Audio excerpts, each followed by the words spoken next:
So I'm going to briefly review some of what I told you last time, and then I'm going to walk through, as I mentioned, I'm going to walk through the Disney film Pinocchio, and which I presume most of you have seen. How many of you have seen it? Yeah, okay. Well, that's so as I think I mentioned, that's something in and of itself, right? I mean, the fact that you've all seen it means that it's a production of cultural significance, and because it's such a strange artifact, that's one way of looking at it, it might be worth trying to take it apart to understand why it is, for example, that you even understand it. And so I offered you the proposition last week that we view the world essentially through a narrative lens, and I believe that we view the world through a narrative lens because the fundamental problem that we have to solve as living creatures is how we should act in the world. And that means how we should act to maintain ourselves, but also how we need to act in relationship to other people and in relationship to the broader world in order to maintain ourselves across time. So that's a complicated problem, right? It's not just how you survive, it's how you survive now and next week and next month and next year and 50 years from now, and maybe your descendants as well, if the culture is going to stabilize, and then not only you across all those time frames, but you and everyone else across all those time frames. It's a viciously difficult problem. And so I would say that we have evolved mechanisms to solve that. I think that's self-evident in some sense because, for example, one of the mechanisms that animals have evolved to deal with the problem of social being, even if they're not particularly social animals, is the dominance hierarchy, right? Or you could call it a hierarchy of authority or power, because I think considering human structures, social structures, as mere power structures is a terrible mistake. It's a terrible oversimplification, because power is by no means the only, like force is what I mean. Force is not a stable way of solving the problem of how to live together across time.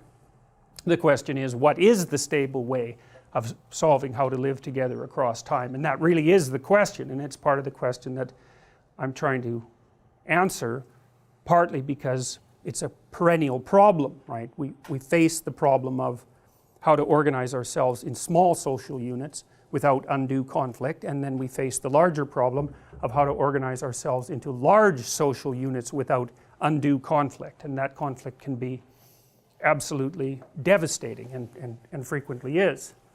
So then I would also say that the first way of solving this problem isn't conscious, you see, not at all. And you know, you may know and you may not know that there are different forms of memory, right?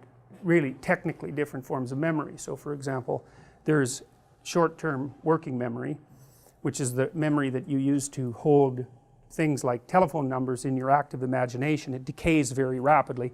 It's only about 4 to 7 bits, which is why, well, it's why phone numbers were at least 7 digits long. You know, you can kind of manage that as a loop. And then there's episodic memory, and that has two elements. One is semantic and the other is episodic. It's what's the name of that? Someone said something? Procedural?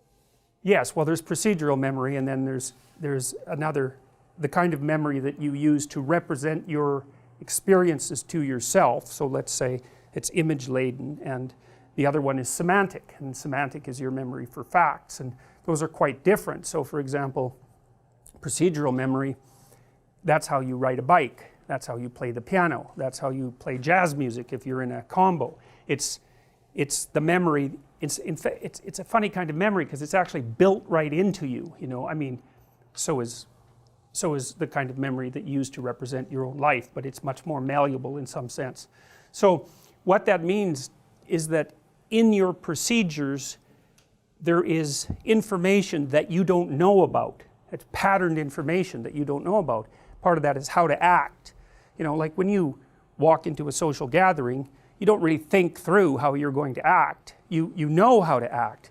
And if someone asked you, exactly what it is that you're doing and why. You could formulate a story about it, but the probability that it's the existence of that story that enabled you to act that way is zero, because you have to react way faster than that. And so, you know, you have social knowledge built into your nervous system because you've practiced being a social being for a very long period of time.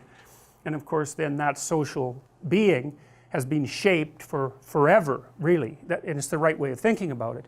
You know, we know that animals organize themselves into hierarchies, and we'll say of dominance because it's more true the farther back you go in time, at least since the time of the crustaceans, you know, when we split from our common ancestor 300 million years ago. And it's true for social animals and non-social animals. So even animals that don't live together in groups have to organize themselves into a hierarchy in the space they inhabit. Songbirds are a good example, and they have dominance disputes all the time.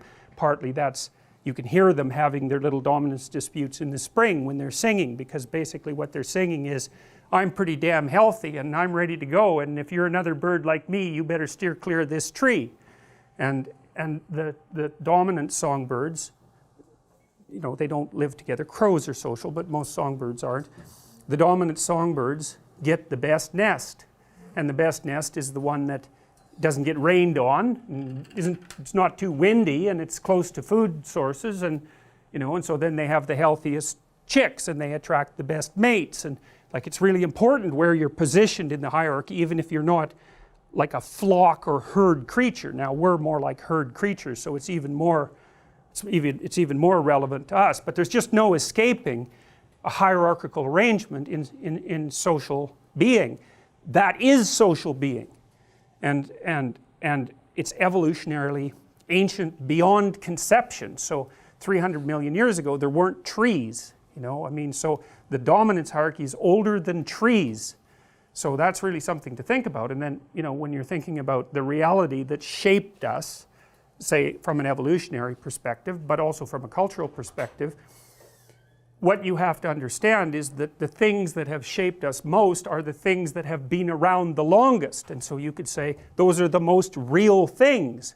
And you can't even see some of them. Like, it's not like you can come in here, well, it's not exactly true. You can't come in here and see the multiple dominance hierarchies that are at work. You can in a way, because the chairs are set up to face this way and I'm facing that way, and that gives you some clues about the social order here, and you take the cues instantly, right? You come down, you sit in the chairs, you organize yourselves according to mutual expectation, and that's part of your procedural knowledge about how to behave as a social creature. Now, that knowledge is really, really deep, and a lot of it's coded in your behavior. Now, and in other people's behavior as well. And that's, you know, that's the expectations you have of other people and of yourself. And a lot of those are implicit, right? So when we're interacting, there's a very large number of things that you just don't get to do. And you know that too. And you won't do them. And that way we can act as if we understand each other, even though we don't, because you're really complicated and I'm really complicated. And there's lots of situations where we might really be in conflict. But because we share a map of the culture, the cultural expectations, it makes part of our, it's built right into our perception. You will act out that set of expectations, and so will I. And if neither of us can do that, even if one of us can't, we're either going to immediately devolve into conflict, or we're going to avoid each other like the plague. And that's exactly the right thing to do. And so one of the really useful things to understand, and this took me a long time to formulate properly, you know, you hear the terror management theorists, for example, and they have this idea that your meaning representation, the story you tell about the world, regulates your death anxiety. It's something like that. But that's not right. I mean, it's close to right, and it's a smart idea. It came from Ernest Becker, by the way, who wrote a book called The Denial of Death, which is actually quite a good book, even though it's wrong. You know, sometimes a book can be very useful. It can be usefully wrong, and Becker's book is usefully wrong, because he thought that it's the internal representation of your belief system that regulates your anxiety, and that anxiety is fundamentally, in the final analysis, anxiety about death. It's like, well, okay, fine, it's a reasonable proposition, but that isn't how it works, you see. It isn't my beliefs right now that are regulating my emotion. It's the fact that I'm acting out those beliefs, which include implicit perceptions. I'm acting them out, and so are you. And so what you're doing and what I expect, more accurately, what you're doing and what I want you to do, and the way I want you to react to me, that's working. So it's the match between my belief system and the way everyone else is acting that's regulating my emotions. It's not the belief system. It's mediated by the social culture. And you see, if you understand this, then you understand more particularly why people are willing to fight to the bitter end to protect their culture. It's not a psychological structure that they're protecting. It's a psychological structure and a sociological structure simultaneously. So the social contract is, you have a set of expectations and I have a set of expectations. They're actually desires. They're not merely expectations, because as living creatures we're desirous. We don't just expect. And so you desire an outcome and I desire an outcome. And we agree to act in accordance with that. That's the social contract. And so people don't like having that disrupted. Well, it isn't because it psychologically destabilizes them, although it does. It's because it actually destabilizes them. Right? If all of a sudden we can't occupy the same specified domain of territory, it isn't only that we're thrown into psychological disarray, although we will be, it's that we'll start fighting with each other, like, and that can kill you. It's no joke. It kills people a lot. Like, it can happen very easily that a cohesive social group can fragment along some fracture line of identity, let's say, and all hell breaks loose. You know, that's what happened with the Tutsis and the Hutu in Rwanda, you know, and those things can get out of control just so fast. It's just unbelievable. And that wasn't death anxiety, that was death. That's a whole different thing. And that's the other thing the terror management people don't exactly get. It's like, it isn't just that your culture and your cultural beliefs protect you from anxiety, and say anxiety about death even. It's that they actually protect you from death as well as protecting you from death anxiety. I mean, look, it's warm in here, it's cold outside. The fact that the culture is intact means that you're not outside freezing. That's a hell of a lot more fundamental in some sense than mere anxiety, although I'm not trying to underplay the role of anxiety. That's a major issue, but there's something that's a lot more fundamental at stake than mere psychology. So it's the match between your map of the world and other people's actions that regulates your emotion. And it regulates it completely, because, you know, if someone in here started acting seriously deranged, like brandished a pistol, let's say, all of a sudden you would not be in the same place at all, not a bit. And so what would happen? Well, chaos would happen. And chaos isn't just that you would get anxious. That's not a good enough explanation. What would happen is more complex than that. What happens in some sense is that your body, and it does this, what would happen is that you would react the same way that a rat reacts to a cat. It's exactly that. It's exactly that. You would respond as if a terrible predator had emerged in your midst. And so what is that reaction? Well, it's not just anxiety, because when you encounter a predator, anxiety isn't the only thing that's useful. That just makes you freeze. It's like, that could be the worst thing you could do. You freeze and, well, you're a pretty easy target. So you have to be prepared for a lot broader range of responses than mere petrification. Like, how about a little aggression? That might be helpful. You don't know, it also might get you killed, but, you know, maybe you can take the guy down, and maybe that's a good idea, you know, and maybe you have to run, so that's disinhibited as well, and maybe you have to think really quickly and reflexively, so that happens, that's activated, disinhibited, I would say, as well. It's like your whole being is thrown into intense concentration on the moment, and you're burning up physiological resources like mad. And so what will happen after something like that, if you don't develop outright post-traumatic stress disorder, which some of you would, is that you'd, assuming that the situation was brought under control, you'd walk out of here shaking with your heart rate at like 170, and it would take you like, well, it might take you the rest of your life, and maybe you would never recover, but you could bloody well be sure that it would take you the rest of the day, that's for sure. And so it's no joke when someone steps outside the confines of the social contract, right? And that's kind of, there's a philosopher named Hobbes, who I suppose in some sense was a centrally conservative philosopher as opposed to Rousseau, who's kind of his exact opposite. Rousseau believed that people were basically good in their natural state, so he believed nature was basically good, and he believed that culture was what corrupted people,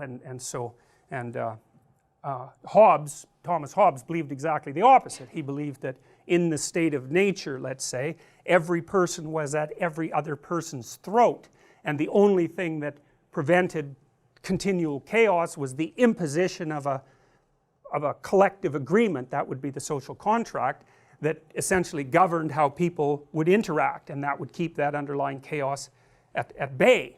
And you know, my contention is that Hobbes was correct and Rousseau was correct, and I think that if you add Rousseau and Hobbes together, you get a total picture of the world, and that's really, I think, the picture of the world that I'm trying to relate to you. It's both at once. It's like, well, you can't just attribute human malevolence and unpredictability to society. It's a non-starter. It's like people built society, so all you're doing is pushing the problem back. It's like, where did it come from? Well, the society before, well then the one before that. It's like, well, you got to tangle up the individual in there at some point because people created society. And so you can't just blame human irrationality and malevolence on society. Well, and also it's ungrateful, for God's sake. It's like society obviously also makes you peaceful. Part of the reason you're peaceful right now, all of you, is because, well, you're not that hungry. You're certainly not starving to death. You would be a very, very different person if you were starving right now, you know, or if you were enraged, or if you were panicking, or if you were terrified because your future was radically uncertain. I mean, you're just not any of those people right now. You're satiated, and I mean that technically, you're satisfied. None of your biological systems, except perhaps curiosity, which is a rather pleasant emotion, are activated in the least. And you know, because of that, you all think, well, you're in control of yourself, but don't be thinking that. That's just not right. I mean, if you look at how the brain is structured, for example, the hypothalamus, which is a really important part of the brain, it basically establishes the framework of reference and the actions, the framework of reference within which and the actions you take in order to fulfill basic biological needs. So the hypothalamus makes you thirsty, and the hypothalamus makes you hungry, and it makes you sexually aroused, and it puts you into a state of defensive aggression, and it actually also makes you explore and be curious. All of that's hypothalamic. It's an amazing structure, and it's really small, and it's right at the base of the brain. And you can imagine it as something that has tremendously powerful projections upward throughout the rest of the brain into the emotional systems and the cortical systems and all of that, like tree trunk sized connections, you know, metaphorically speaking. And then the cortex has these little like vine like tendrils going down to regulate the hypothalamus, you know, and if it's, when push comes to shove, man, the hypothalamus, that thing wins. And so, you know, you get people now and then who have a hypothalamic dysfunction, and one of them produces a condition called, I can't remember it, it's not dipsomania, although it's like that, it doesn't matter. It produces uncontrollable thirst, and so what will happen is that people who have this hypothalamic problem will drown themselves by drinking water, which you can do, by the way, and so they just cannot get enough water, and there's no stopping them, right? No more than there would be stopping you if you were suffering from raging thirst. It's like, it's a happy day when the hypothalamus is not telling you what to do. And you know, you live in such a civilized state that most of the time, roughly speaking, you're tranquil and satisfied, and more or less you can imagine yourself as a peaceful, you know, productive, well-meaning entity. But don't be thinking that that's what you'd be if you were put in the right situation, because that's just not right at all.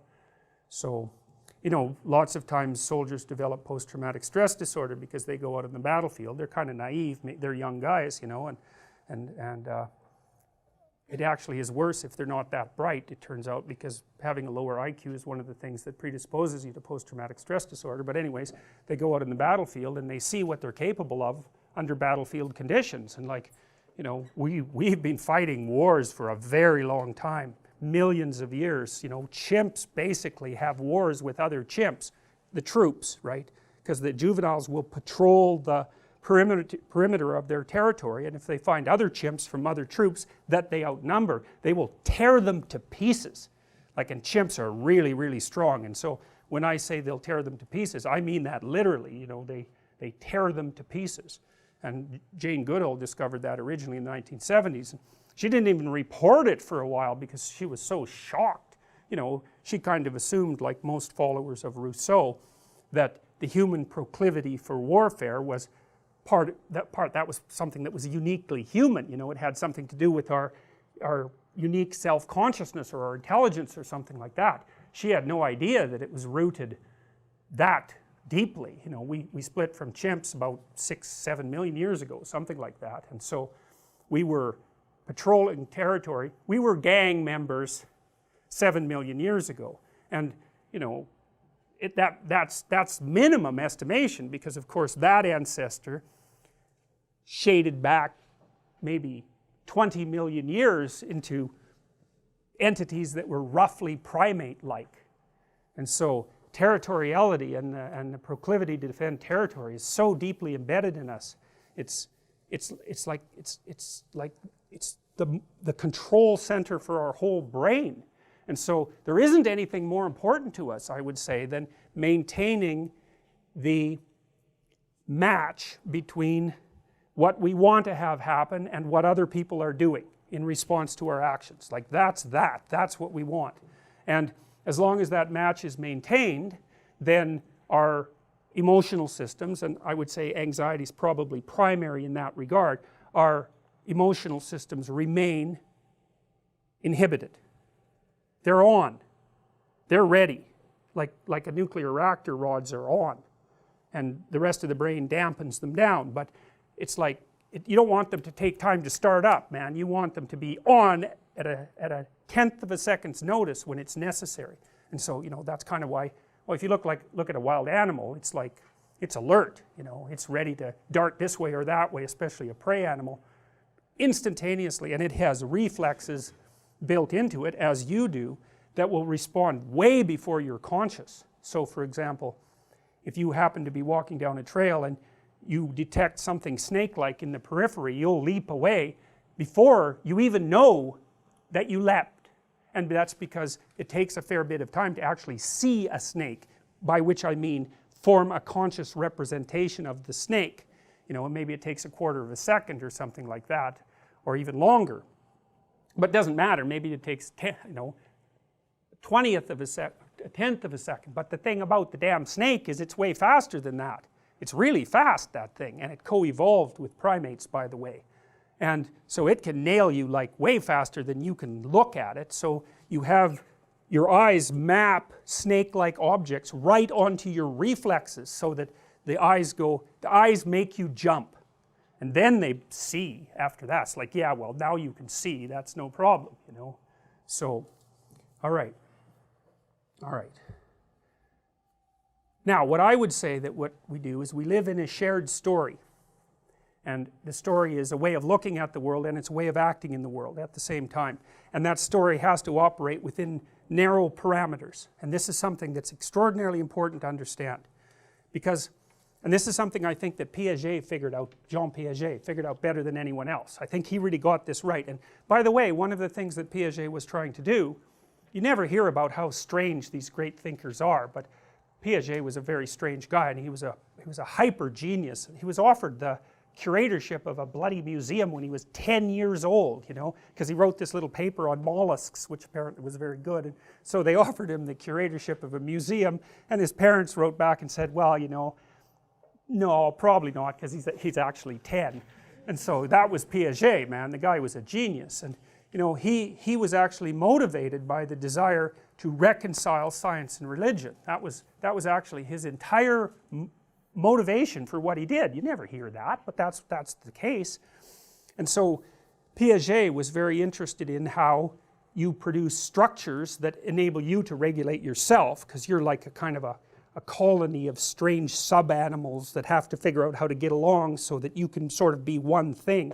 You kind of learn that, I would say, between the ages of 2 and 4 as you're being socialized. You know how erratic 2-year-olds are. I mean, they're a blast, and it's part because they're erratic. It's like they're unbelievably happy, and then they're unbelievably hungry, and then they're really hot, and then they're really upset and crying, you know, and then they're really scared. It's like, and all of that's just untrammeled, and so it's really fun to be around them, especially when they're happy, because they're so happy that it's just, you know, you don't ever get to be that happy. And so it's nice to be around a 2-year-old because you can kind of feel that again, you know. And one of the horrible things about being a parent is that you spend a tremendous amount of your time making your child less happy. And the reason for that is that positive emotion is very impulsive, you know, and you know, because everybody says, well, you should be happy. It's like, well, no, when you're happy you're actually quite stupid. And so, because happiness makes you impulsive, happiness says, hey, things are really good right now, get what you can while the getting's good. And so, like if you're hyper optimistic, manic, we'll say, it's like every stock investment looks like a really good stock investment. It's like you go out and spend all your money because look at, there's those wonderful things everywhere and you could do such great things with them, and then, you know, you spend all your money and then you crash and you think, oh God, my life's over, you know, because I just spent all my money on all this useless stuff, and it's all under the grip of impulsive positive emotion, you know. And so when you're telling your kids to be quiet and settle down, it isn't because they're making a lot of noise being in pain, it's because they're running around like wild baboons having a blast and disrupting things like mad, you know. And so well, you got kids, you got to settle down, you know, like quit having so much fun. And it's kind of awful that you do that, but you do. And that's because the emotions and the motivations have to be brought into like a relationship with one another within the person, so that, you know, one thing I remember with my son, who is he's quite disagreeable by temperament, which is actually a good thing as far as I'm concerned, although it brings its own challenges. And so with my daughter, when she was misbehaving, she was pretty agreeable. And, you know, if she was misbehaving, I could basically just look at her and then she'd quit, you know. But my son, it was like, that was just nothing. You're looking at me? It's like, no, that's just not going to go anywhere, man. And so then I'd like tell him to stop, and that really wasn't having much of an effect either. He'd just sort of maybe laugh or run away or whatever. I mean, he was a tough little rat. And, you know, what I would do with him is he would be doing something and I'd interfere and he'd get upset and, you know, angry. And so then I'd get him to sit on the steps, and I told him, and this is when he was about 2, I said, look, you're going to sit on the steps, that's time out. You're going to sit on the steps until you've got control of yourself and you can come back and play the family game again. I basically said, be a civilized human being and then you're welcome again. And so he'd sit on the steps. It was so interesting to watch because he was just enraged. He'd sit there. Like, have you ever seen a 2-year-old have a temper tantrum? It's really quite the bloody phenomena. If you ever saw an adult do that, you'd call 911 right away. It's like, oh my God. And I've seen adults do that, you know, because people say with borderline personality disorder will have temper tantrums, and it's like, man, you want to be about 30 feet away from that person, that's for sure. It's really, but in kids it's like, well, first of all, they're only this long, so how much trouble can they really cause? But it's like, you know, they're just completely gone. They're like on the floor, their face is red, they're just furious, like way more furious than you ever get if you're even vaguely socialized. They're just outraged and they're kicking and hitting the ground, and like, it's like a little epileptic fit of anger, you know. They're completely controlled by their rage. And we took care of one kid for a while who, he was actually a pushover, that kid. You could get him to behave by, you know, kind of shaking your finger at him, but his mother thought he was really tough because he had her figured out.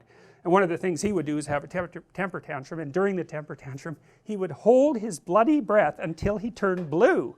It's like, try that, like, you know, that's your homework. Go home and have a temper tantrum, and while you're doing it, hold your breath until you actually turn blue. It's like, you won't be able to do it. You don't have the willpower of a 2-year-old, that's for sure. That little varmint, man, he'd just have a fit, then he'd hold his breath, and then he'd turn blue. It was like, wow, that's amazing. And we would just like let him do it, and you know, he'd turn blue and everybody would be gone and he'd come out of it, you know, and it didn't work, so he just quit doing it. I think he did it like twice, and he figured out, oh well, that's a lot of work for very little outcome. And you know, it's not like 2-year-olds are stupid. They're not stupid. They're probably smarter than you, but they're not civilized by any stretch of the imagination. And so anyways, back to my son, I'd put him on the steps and he'd be like, just like enraged and trying to get himself together, you know. And I'd wait a few, I got a strict rule, which was as soon as you're done, you're welcome again. So it's completely under your control. You get yourself calmed down, you come and talk to me again. If you're calm enough so I like you, then you're welcome back in the family. No grudge, nothing.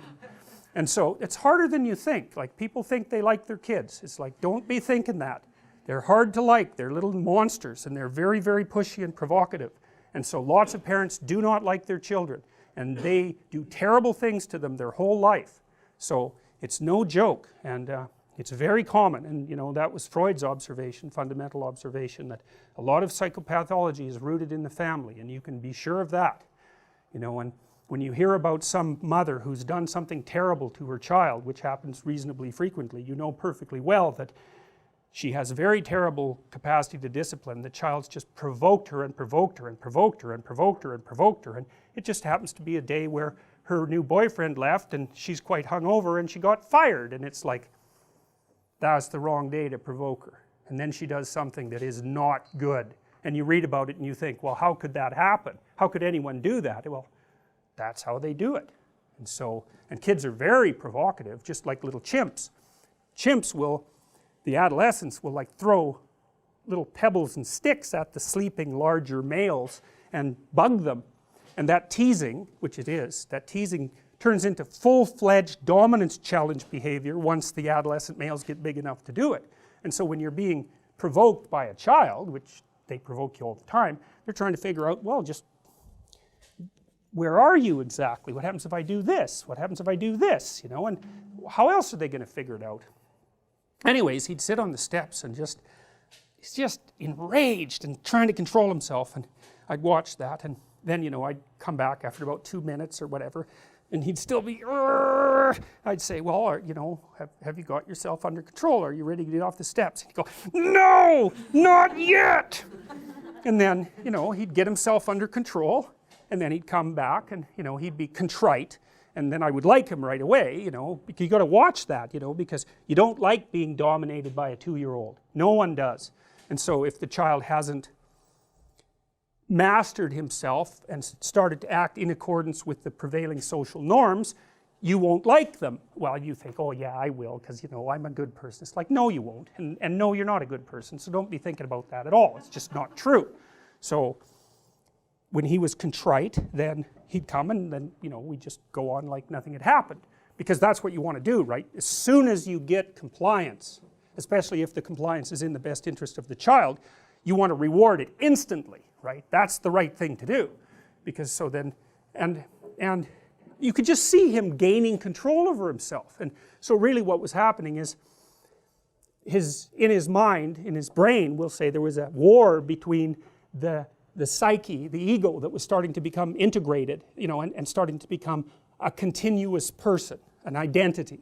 And it's fragile in 2-year-olds, and it can be disrupted all the time, and it is. That's why they're so hyper emotional. It's fragile, that little ego, and it doesn't have a lot of power. And so what you want to do is reward it when it wins. You know, it's when he gets control over the underlying motivations, you want to say, hey, good work, man, good work, kid, you did it, you know, you got yourself under control, way to be. And the kid's really happy about that, because it's actually not that much fun to have a temper tantrum. It's exhausting, you know, it takes you over. Question? Yeah, can you give an example of what you would reward him with? Oh, just a pat on the head, or, you know, that's good, or like kind word, you know, or whatever. Notice it. Yeah, notice it, pay attention, that's it, pay attention.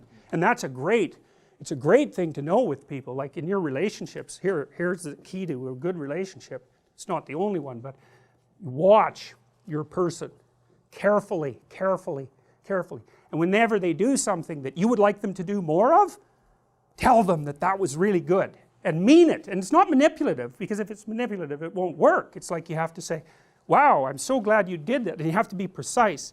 Here's what you just did that I thought was great, and oh boy, that's so nice that you noticed, I can't believe that you noticed. It's like, you know, you do that 20 times and the person will be like the rat that's just pushing the lever for cocaine, you know.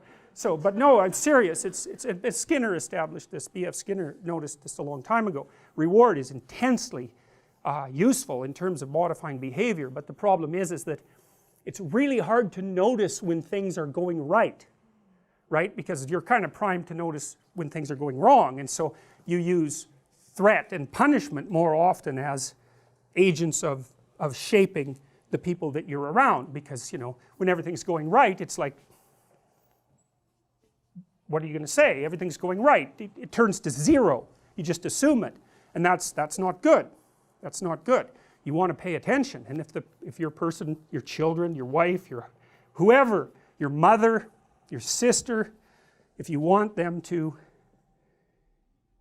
rectify your relationships with them, and I'm not saying to do this in a manipulative way, it won't work, but if they do something that's promoting harmony and peace and goodwill, it's like, attend to it, tell them that you noticed. It's like, it's so useful, and you have to get rid of your grudges and your resentment to do that, right? Because you don't, you're kind of mad at your sister, and then you notice she does something good, you think, there's no goddamn way I'm going to reward her for that, so you ignore her when she does something good. It's like, that's brilliant, that is, because then you've just punished her for doing what you want. And people do that with their kids all the time, you know, because they let the kids dominate them, then they get resentful, then the kid will run up to them to show them something that's kind of spectacular, and they're not happy. They're like, oh yeah, that's, you know, I'm working. You know, little kid is all sad about that, and he's just learned something. So, and it's not perhaps what you want him to learn. And so you have to keep your relationship with your children pristine, and that means that you can't hold a grudge or resent them, and that means that you have to help them learn how to behave so that you like them. And that way, if you like them and you're kind of sensible, and maybe your partner also likes them, so you know you got a consensus going there, there's a reasonable possibility that other people will actually like them too, including other children, and then the world will open up to them. You know, then you'll bring them to people's houses and the people will actually smile at them and give them a pat on the head instead of thinking, oh my God, that brat's coming to visit again, I wonder what he'll break this time. You know, and that's just a horrible thing for your child to experience repetitively in situation after situation. All they learn is that adults have a false smile, but they're really lying all the time.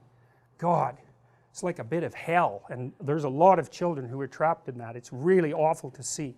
I can see kids like that when I walk down the street, you know, it's like they're little doomed things, and there they are, and you know, they're screwed in 15 different ways, and there's no way out of it. It's really awful. So I would not recommend that you do that. It's better to notice that you're a bit of a monster, or a lot of a monster, and notice that you are much happier with the people around you when they behave in accordance with reasonable social norms, and then you actually feel genuinely connected to them, and you want to work on their behalf so that everything works out. But if you think you're a good person and that you'd never do anything that was harmful to your children, then you can just forget about that, because you'll never take it seriously enough to actually learn. So, alright, so anyways, we live inside this story as far as I can tell, and you know, we kind of put the story together inside us to begin with, and that happens between 2 and 4 when you're integrating those motivations and emotions into a relatively functional unity, right? And that does happen between 2 and 4. If you don't have your kids socialized by the time they're 4, you might as well just forget it. And I know that sounds terribly pessimistic and all of that, but I know the literature on trying to rectify antisocial behavior in children, and after the age of 4 it's virtually impossible no matter what you do. And the reason for that is that kids who are still acting like 2-year-olds when they're 4, that, you know, they're twice as old as a 2-year-old. That's a lot of difference. Like a 4-year-old's an adult as far as a 2-year-old is concerned. And so if the 4-year-old is still acting like a 2-year-old, that's really not good.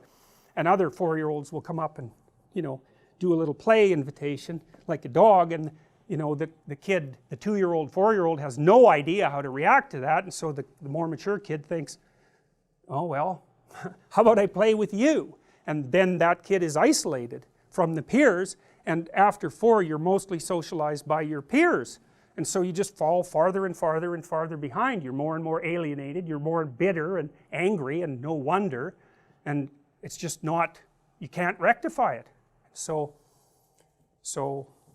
that's useful to know. It's like your job from 2 to 4 is to turn your child, help turn your child into a functional unity, and by 3 they should be functional enough as a unity within themselves so that they can concentrate on a voluntary goal for some reasonable length of time, which is also why it's useful to let them spend some time alone so that they can learn to amuse themselves, because if they can't amuse themselves they're not going to be able to play with other kids. And then by 3 they're sorted together enough so if another 3-year-old comes along they can at least play in parallel, and may also be able to start playing a cooperative game. And so that's often a fantasy game, you know, pretend. And so what the kids will do, sometimes they mediate it verbally, but sometimes it's more acted out, it's a combination of the two. They'll assign each other roles. They'll do this with you too. It's like, let's have a tea party. Well, what does that mean? Well, it means let's sit down and act out the act of sharing food and see if we can get that right. That's what the kid's saying. We'll have a little tea party. You know, it's very important because human beings share food. Like, this is a major thing to get right, man. And so the kid will say, well, you be the mom and I'll be the dad, and you know, we'll make a little fort and that'll be our house, and we'll go in there and we'll run our roles, and you know, we're acting out family. And if we're both reasonably civilized as 3-year-olds, we can concentrate on that goal, we can establish that little fictional world, we can negotiate a mutual goal, and then we can run the simulation. And that's what kids are doing when they're pretending. It's bloody brilliant. That's play, man. It's like, it's brilliant. It's absolutely unbelievable, because, you know, if you're going to play mom, let's say, it isn't like it isn't exactly like you imitate your mom, because imitation would be, you know how annoying it is when someone copies you. So, you know, you're sitting like that, and then I do the same thing. It's like, that's really annoying. And that isn't what kids do. They don't act out the precise actions that they've seen the target of their fantasy display. They're way more sophisticated than that. They watch their mother, let's say, like hawks, and then they start to extract out regularities in their behavior, which is mum behavior, let's say. That's what makes you mum, whatever that is. And then, so it's like they look at you across time and they extract out the regularity that makes you mother, and then they try to embody that regularity in their pretend play, and then they sort of encapsulate or incorporate the spirit of being a mother or being a father or whatever, or an animal, because they'll play at that. And so that's what they're doing. They're using their body as, and their mind as dramatic forums. It's really amazing, you know, it's so sophisticated, and no other animal does that as far as we know. And it's the platform on which language is based. You know, first of all, we imitate, and language is imitation, right? Because we use the same words, right? So it's imitation. It's a big deal. So you can act out someone else, and then you can conceptualize them in fantasy, and it's only way after that that you could maybe articulate it. Like, what does it mean to be a mother? So I could have you write an essay about that. Well, you'd have to think about it, right? You wouldn't just automatically know. But if someone hands you a baby, and you know, you're not completely socially blind, you roughly know what to do after you're done with your initial nervousness. You roughly know what to do. Don't drop it. That's a good rule. You've probably figured that one out at least. You know, don't yell at it, don't startle it, give it a little pat maybe, try hugging it, maybe you go like this, you know, you make eyes at it. You know what to do. It's built into you, you know, it's built into you. But that doesn't mean you could lay it out as a series of rules about how to be a mother. It's like you could write a whole damn book about that. So, alright, so anyways, you live in this story, and first of all you get your own story together, and that's by integrating your motivations and emotions together under social influence. You know, Piaget kind of states that before the age of 3 kids can't really play. They're egocentric, and it's not exactly right, because you're actually playing with your mother from the time you're born. So even with breastfeeding, that's a social interaction, and it's a complex cooperative endeavor, and it's often hard for mother and infant to get that right because it's complicated and it requires a lot of social interaction. Like, well, the child has to learn not to bite, for example, and the mother has to learn not to be too nervous, and there's a lot of social bonding. It's really complicated social interaction. So the child, the infant, even at the earliest stages, is already engaged in a complex social dynamic that's essentially play oriented. But it's pretty primordial. It has to do mostly with the mouth, and child's mouth and tongue are already hardwired at birth. So your child is this is a Freudian observation as well, your child is almost all mouth and tongue when it's born. The rest of its body, well, you watch infants, like, even when they're, how old? 7 months, 6 months, 4 months, I can't even remember now. They'll move their arm and they kind of go like this. It's like they have got no fine control. It's more like they have, clubs on the ends of sticks. It's like that. Their nervous system isn't thoroughly myelinated. They don't have control over themselves, but their mouth and tongue are already wired up, and so otherwise they wouldn't be able to swallow or nurse. So the oral element is extraordinarily important for a young child. That's why kids put everything in their mouth, even when they're a bit older. It's like they see with their tongue, which of course everyone can do. If you put a block in your mouth, you can tell that it's like a cube. You can tell that it's a cube without looking at it. So you can see with your tongue, you can see with your hands, you can even see to some degree with your ears. Anyways, so there's social interaction right from the beginning, but for the point of simplification, you might say, well, first the child organizes themselves into a functional unity under the pressure of social dynamics, and then they get unified enough so that they can attain unity with another child by setting up a fictional world and cooperating and competing within that, because that's quite interesting too, because people often juxtapose cooperation and competition as if they're opposites, but they're not opposites at all. Another Piagetian observation. So you say, well, is hockey a competitive game? And people would say, well, yeah, but then you think, well, really? Really? No one brings a basketball, right? So we're going to play by the rules. That's cooperation. Well, are the teams competing against each other? Well, yes, but they agree to compete within a particular landscape, and they all cooperate to maintain that landscape. And so you do the same thing when you're playing Monopoly. It's like you're trying to win, but at the same time you're cooperating. And that's society, man. That's society right there. You're cooperating. That's the big enclosure, and within that there are regulated competitions. But to separate those artificially and say, well, one's competition and the other's cooperation is it's just not very smart. It's not observant. That isn't how it works.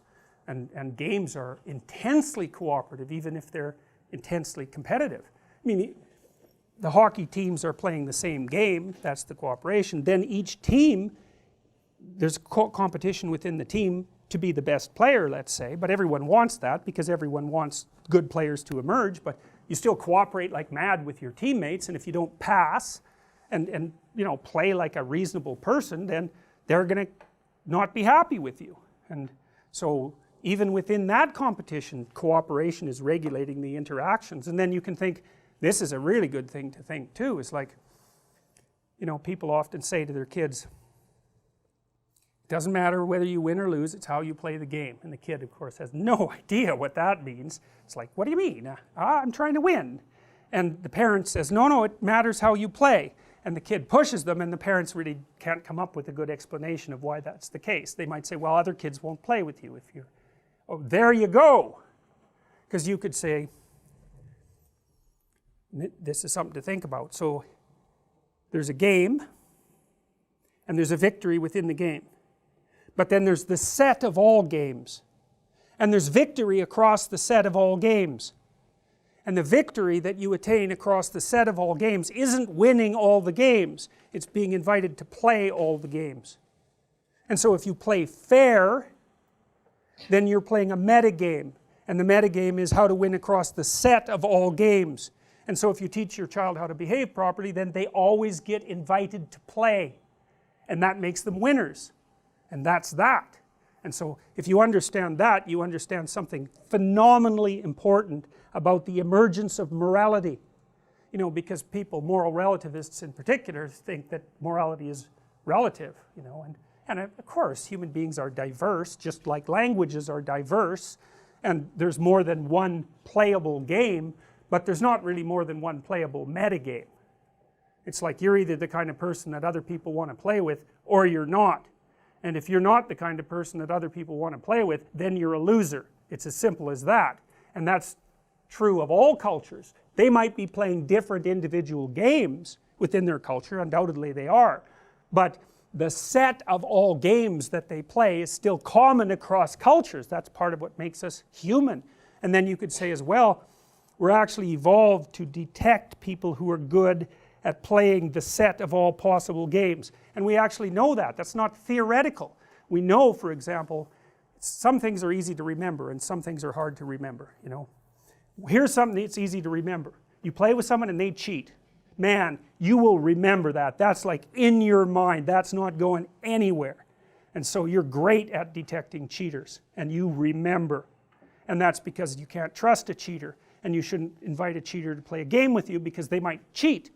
And so that's part of the innate morality system. You remember cheaters because they aren't good at playing the metagame. And of course you're evolved. Of course you're adapted to the metagame because you're the product of this immense evolutionary history, right? And whoever your ancestors were, which is an unbroken string of successful reproducers going back 3.5 billion years. You think about that. Every single one of your ancestors successfully reproduced. It's mind-boggling. The chances against that are so, it's billions to one, and here you are, the line of 3.5 billion years of success. The whole world was trying to kill you that whole time, and here you are. It's like, but you know, you're still only going to last about 80 years. So, but that's, you know, still, you know, good for you. So anyways, there were lots of games that your ancestors were playing across that immense span of time. Many, you know, lizard games and tree dweller games and crustacean games, you know, that huge set of games, and you're adapted to win across those games, all of them, and that's built into you, man. That's your central human nature. That's what makes you social, and it's not some mere cultural construct. Quite the contrary. It's so deeply embedded in you. It's what you are. All right, so, well, this is a story. It's a game too. That's another way of thinking about it, you know. Well, like, that's a Monopoly game. Well, what's the frame? Well, that's the rules of the game. And why do you accept them? Well, it's kind of arbitrary, right? It's like, that happens to be the rules. Hockey has different rules. Basketball has different rules. But what they share is that they have rules. Okay, so there's a frame. That's the rules. And then within the frame, there's a goal. And the goal is whatever the rules dictate. You know, it's usually the construction of a hierarchy of success within a frame. And so that's what you play. And so you play Monopoly, and it's like, well, we'll accept the rules, that's the social contract, and then we'll each try to win, and that'll be fun. We find that amusing. And if you lose, what do you say? Well, you say, well, there's always another game. And so that's great. So if you have that attitude and you play fair, then it doesn't matter that much that whether you win or lose, although you still want to try to win because otherwise you're not a good player, but you accept defeat gracefully because you can play again. And you'll win some and you'll lose some, and so that's not so bad, you know. And even if you lose, well, maybe you learn something, and you're doing a lot more than one thing while you're playing Monopoly. You know, you're having a conversation and learning how to interact with people and learning how to regulate your emotions. And so even if you lose, if you have any sense, you win. And if your kids have any sense, they know that. And so that way you buffer them against defeat. It's like, yeah, you know, next time. It's like, it's okay. And you should try, but it's okay. And that's useful information for people to know. So, all right, so you're always in one of these little frameworks, and there's just no getting out of it. So, and that's because, you know, at any given moment, it's like field theory. There used to be psychological theories that talked about the field of human experience, something like that, and this is kind of what that is. This is a field, and basically what happens is you parse out a little part of the world. say, and so an amount you can handle. So let's say it has some duration. You're not aiming at something 50 years in the future. It's because how the hell are you going to do that? There's too many variables, you know. So you're aiming at some handleable amount of time, and you posit a goal in there, and you plot your route, and then that tells you what's up and tells you what's down, because up moves you towards the goal and down moves you away from the goal, and that sets up your motivational framework so that you have something worth attaining. You know, that's a really interesting thing to know too, is like, why have a goal? Well, it's easy. No goal, no positive emotion. Because you experience positive emotion by noticing that you're moving towards a goal. And so if you don't have a goal, well, you can't have any positive emotion. So you better have a goal. And so you might say, well, what should the goal be? Well, we could start by saying, well, any goal is better than none. And then we might say, well, it should be a goal that other people will let you pursue, because otherwise it's going to be kind of difficult, and maybe they'll be even happy to help you pursue it. That would even be better. And maybe it's a goal that would enable you to learn how to pursue other goals while you pursue that goal. Boy, that would really be good. And so you can see that your goal is parameterized, but that doesn't mean that any old goal works. It means there's some goals that work nicely and some not so nicely. There are playable games and non-playable games. That's a good way of thinking about it. And you want to have a playable game, and there's a lot of them. Lawyer, plumber, you know, actor, whatever. They're playable games, and it's not obvious which one's better, but it's certainly obvious which ones are sustainable and which ones are worse. And so there's a set of playable games, and you need to extract from that set of playable games a game that suits you. And that would be partly due to your temperament, you know, because extroverted people want to play an extroverted game, and highly neurotic people want to play a safe game, and agreeable people want to play a generous game, and disagreeable people want to play a game that's highly competitive so they can win, and you know, fine, but they're all within the realm of playable games, and that means they're socially acceptable as well. And so that means it isn't just arbitrary, it isn't just relative what you decide to do, it's heavily parameterized. There's a set of playable games, and it's large, the set is large, but there are commonalities within it, and that's why there are commonalities, that's why morality has a common basis fundamentally. And so that's partly what we're trying to investigate, is like, what's up, what does up mean? What does it mean? Is there such a thing? Now, one thing to remember is that if you don't erect a hierarchical structure with something to aim at, you got no positive motivation, because you experience positive motivation in relationship to a goal, not from attaining the goal. That's satisfaction. And besides, it's fleeting. You know perfectly well, you graduate from university, poof, next day you have a problem, which is, what do you do next? And that's a tough problem. It's not like you've solved your problems by winning that game. You just introduced the problem of having to introduce another game. So it's unreliable as a source of positive emotion, but what's reliable is you set a goal and you try to attain it, and then that gives your life, that literally provides your life with meaning. That's what meaning is. Now it's more than that, but that's what it is. And so then you might ask yourself, well, what's a really good goal? Well, that's what we're trying to figure out. What's a really good goal? And now, okay, so you got that. So now I'm going to walk through, at least partly through, we'll see how far we get, I'm going to walk through Pinocchio with you, because that's what the movie's about. And it's hard to say how it came about. Like, it was written, a story by a guy named Collodi, C-O-L-L-O-D-I. It's quite a bit different, that story, the written one, from the Disney version. The Disney version was a product of the collaboration of geniuses of animation, essentially. So they were artistic geniuses, great at capturing motion and emotion and all of that, be stellar at that, and imaginative, tremendously imaginative, but collectively imaginative. And so they put together a collective product. And you might say, well, how did they do that exactly? It's like, well, they were good storytellers. And what does that mean? Well, it means you know the story that works and the story that doesn't. And maybe partly what you do is you kind of think out a story and you think, well, what if this happens? And well, maybe this should happen. Oh, that's the thing. Oh, that would work. It's like the little flash of inspiration, right? It's like you got a piece of the puzzle that fits, you think, yeah, that would work there. And then you talk to the other people and you generate ideas, and someone says, well, what if they do this? And everyone goes, no, that's just not believable, no one's going to buy that. And someone else has a little revelation, they say, well, you know, it makes some sense somehow if they do this. And everybody goes, oh yeah, that really works. It's like, why?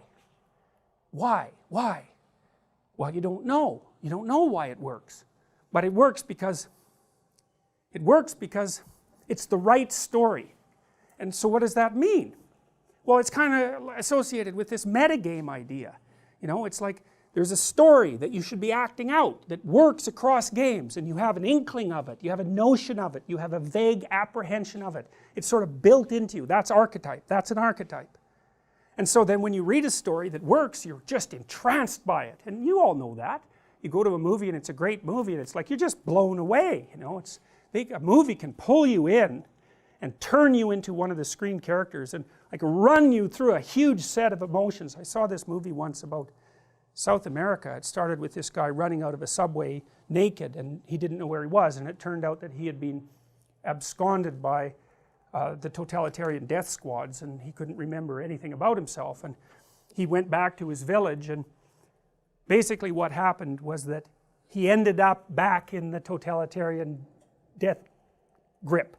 And it showed how the fascist state had saturated the village completely, and so it was a tragedy. And you could see with every action that this amnestic guy, as he recreated himself and remembered his identity, was going to travel down exactly the same road because nothing had changed. And by the time, I've looked for what that movie was for years, I've never been able to find it again, but when the movie was over, every single person in the theater was crying, and not just a little bit, it was like they were just out of it. It was brilliant, terrifying movie, and that meant there was something right about it, man, and it got people. And you might say, you know, you have dim apprehensions about the world, and some of those are instinctual and some of those are a consequence of your experience, and it's like the pieces are fragmented, but if you get away from them a long ways you could see how they fit together, but they're fragmented. And then you go see a story and those pieces go click, click, click, click, click, and you think, wow, that's how that works out. That's what that means. And that produces that overwhelming emotion. And that's partly how you make yourself transparent to yourself. You know, you go experience a story, you go watch a story, you tell a story, and you start to find out who you are by doing that. My nephew had a dream at one point. Someone made a little animated thing out of it and put it on the internet, which is quite cool. So anyways, he was having night terrors, and he ran around like a little knight, you know, a Knight, K-N-I-G-H-T, knight, and he had a little, you know, armor and a sword, and he'd run around the house with a little knight hat on, being a knight.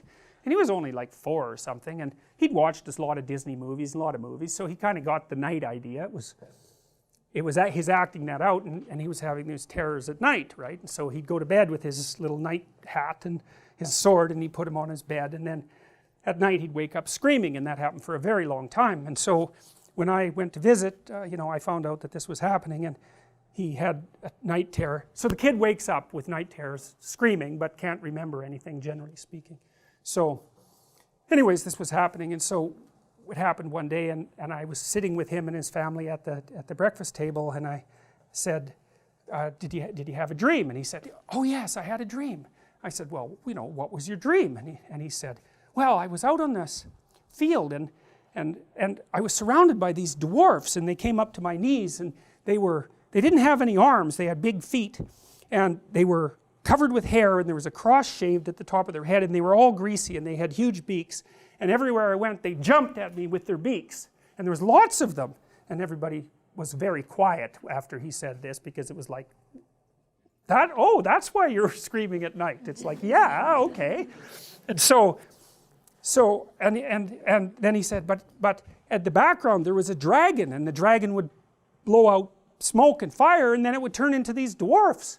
So it's like, man, that kid had a problem, right? It was like, well, what are you going to do? You fight off a dwarf, who cares? It's like, puff, 10 more. That's life, man. That's life. Really, that's the Hydra. You cut off one head, 7 more grow. That's life. Snakes everywhere. And you get rid of one, there'll be more. And so he figured that out. It's a hell of an existential shock when you're 4. And so he's like, he's a knight. He's thinking, what do I do about these dwarfs? Well, there's too many of them, but there's a dragon. Well, so I said, well, what could you do about that? Right? Loaded question. It implies that you could do something about that. Well, he kind of knew that, which is why he was running around like a knight. He kind of figured that out. And he said, well, I get my dad, and I jump up on the dragon, and I poke out both of its eyes with my sword, and then I go right down its stomach to the place where the fire came out, the firebox, and then I'd carve a piece of the firebox out and I'd make a shield. And that would be the end of that. And I thought, wow, good work, kid. Like, you really got it, right? It's the central human story. There's the terrible unknown, right? Fire breathing, generating trouble, and what do? You confront that. You confront that, and by confronting it, you get stronger. That's the shield, and that's what a human being is, and that's right. It's exactly right. And that was the end of his night terrors, by the way, which seems too good to be true, but it is actually true because I followed up with his mother for a long time, and that was that. He catalyzed that part of his identity. He adopted the role of the mythological hero, and that's what he needed to do, because like there was lots of there's a dragon and a bunch of dwarfs. Like, what the hell are you going to do about that? Run? That's not going to help. You know, if you run in a dream like that, the dwarves multiply and they get bigger, and you get smaller as you run. It's like, that is not a good solution, and people do that in their life all the time. And so the dwarves get bigger until they're giants, and they get smaller until there's nothing left of them, and then there's no recovery. That is not good. Now, okay, so now I also propose to you that there's a symbolic structure to the world. It's a meta structure, I would say. I think these categories are truly real, and they're basically this. There's unexplored territory, there's explored territory, and there's you.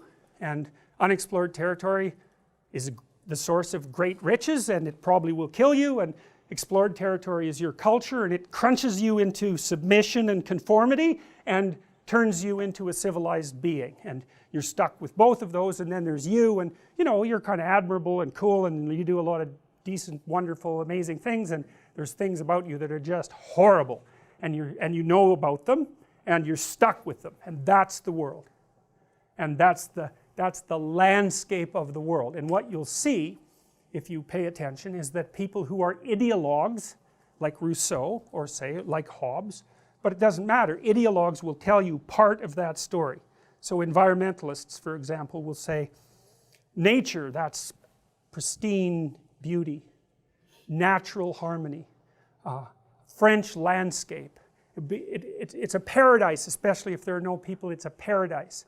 And then culture is a rapacious monster. And human beings driving that culture against nature are monsters of a sort, and perhaps there should be fewer of them. It's like, yeah, that's all true, exactly, dead on, right on, exactly right. Was that movie called Avatar? Yes, that's James Cameron's movie, right? That's that story, yeah. And hey, it's a good story. It's even a mythological story, but it's only half the story. The other story, you could think about it as a frontier myth. That's Star Trek, or Star Wars for that matter, mostly Star Trek. It's like, but we'll put it in context of the frontier myth, the myth that drew settlers into America, say. It's, well, there's a wild, savage landscape out there that can be conquered by, and settled and stabilized by civilization, and it'll be the heroic pioneer who does it.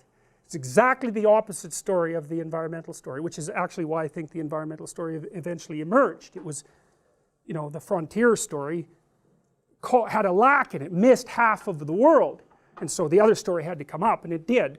And if you take both of those stories, even though they're exactly opposite to one another, if you know both of those stories, then you know the whole story. And it's really weird, you know, because one of the propositions of formal logic is, it's a fundamental proposition, is that something can't be itself and its opposite at the same time. It's like, that's true for some sorts of things. It's true for logical claims.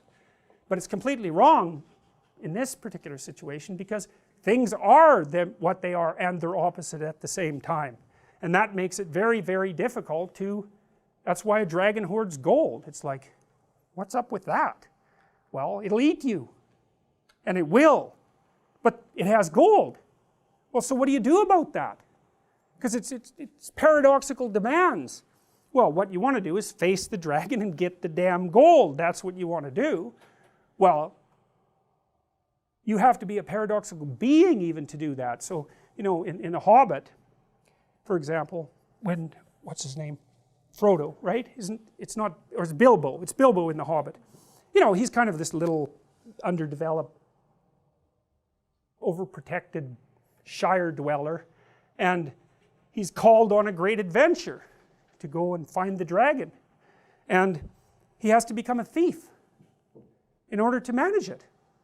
Well, that's pretty weird, you know. It's like, well, it's because as a good citizen he's just not enough to conquer a dragon.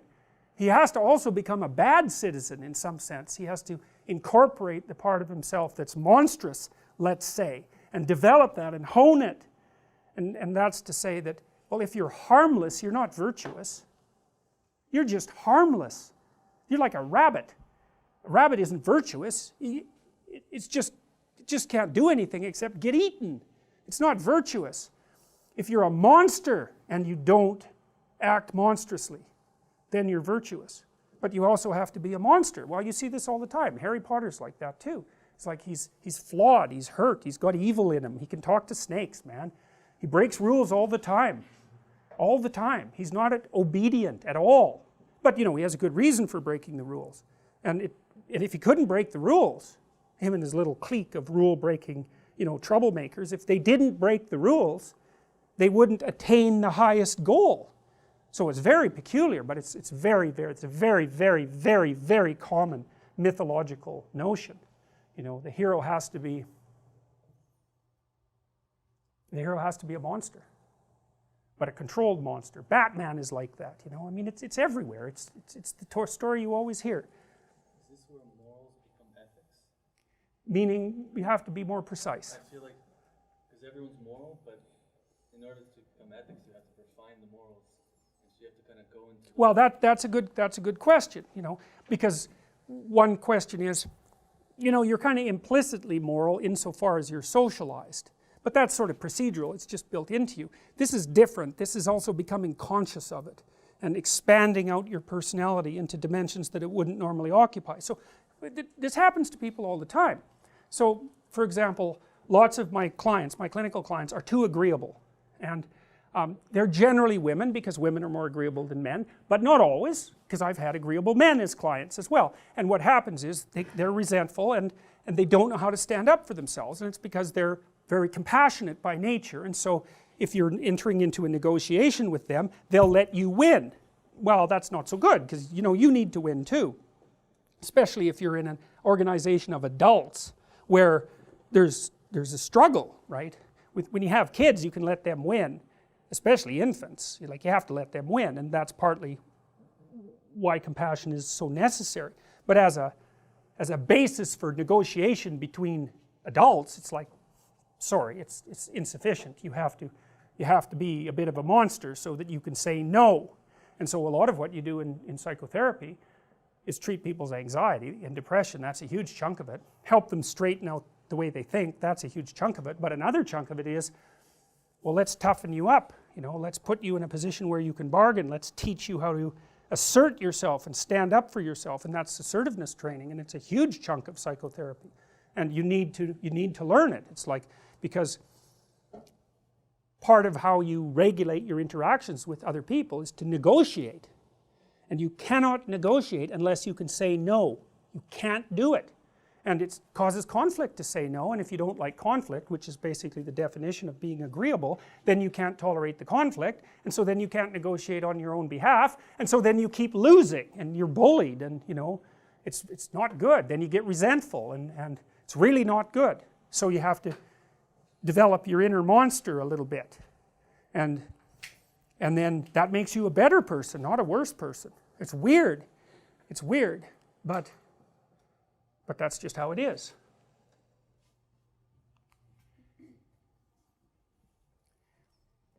Outside of that diagram is chaos itself, and that's the chaos from which things emerge. Now, I can't tell you much about that yet because it's too damn complicated, but I think the best way to think about chaos is as potential.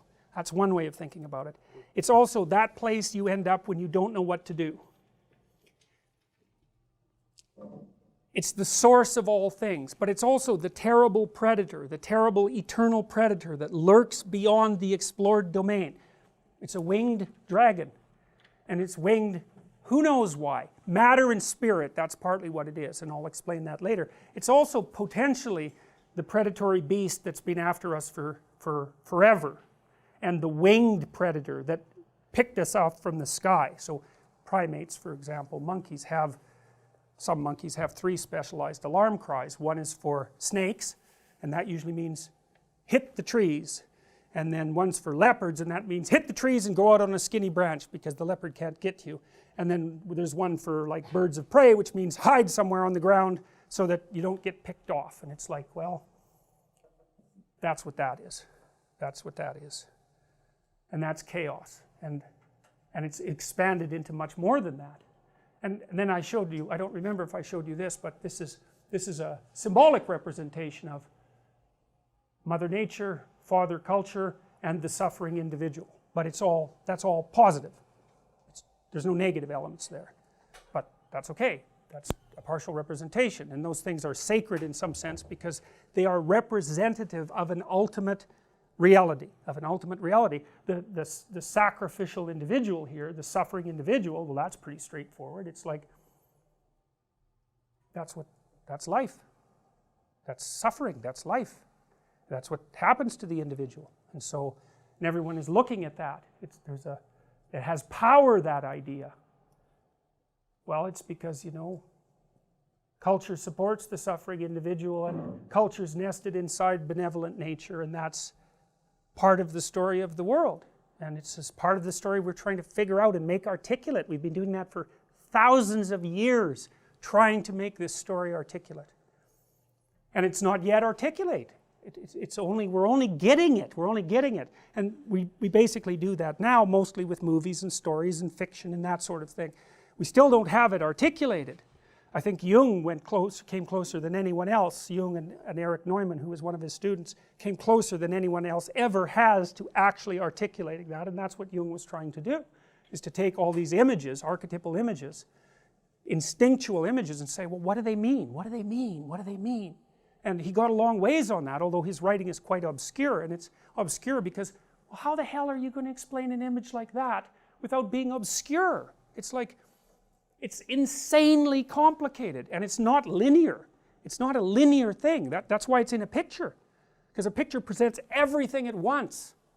And you want to take that apart linearly, Jesus, it's just impossible. But we've been struggling to do that, really, we've been struggling to do that from the time we became self-conscious. What is the world about? How should we live in it? Well, that's a partial answer, and it's a culture-bound answer, obviously. But you see, archetypal representations like this in many cultures, so for example, the image of the Virgin and Child, that way predates Christianity. Like the Egyptians, that was Isis and Horus. That goes back, we have no idea how far, thousands and thousands of years before the emergence of Judaism and Christianity, way back before that, and no doubt back into prehistory itself, because a culture that doesn't hold the mother and child as sacred dies, obviously, so it has to be held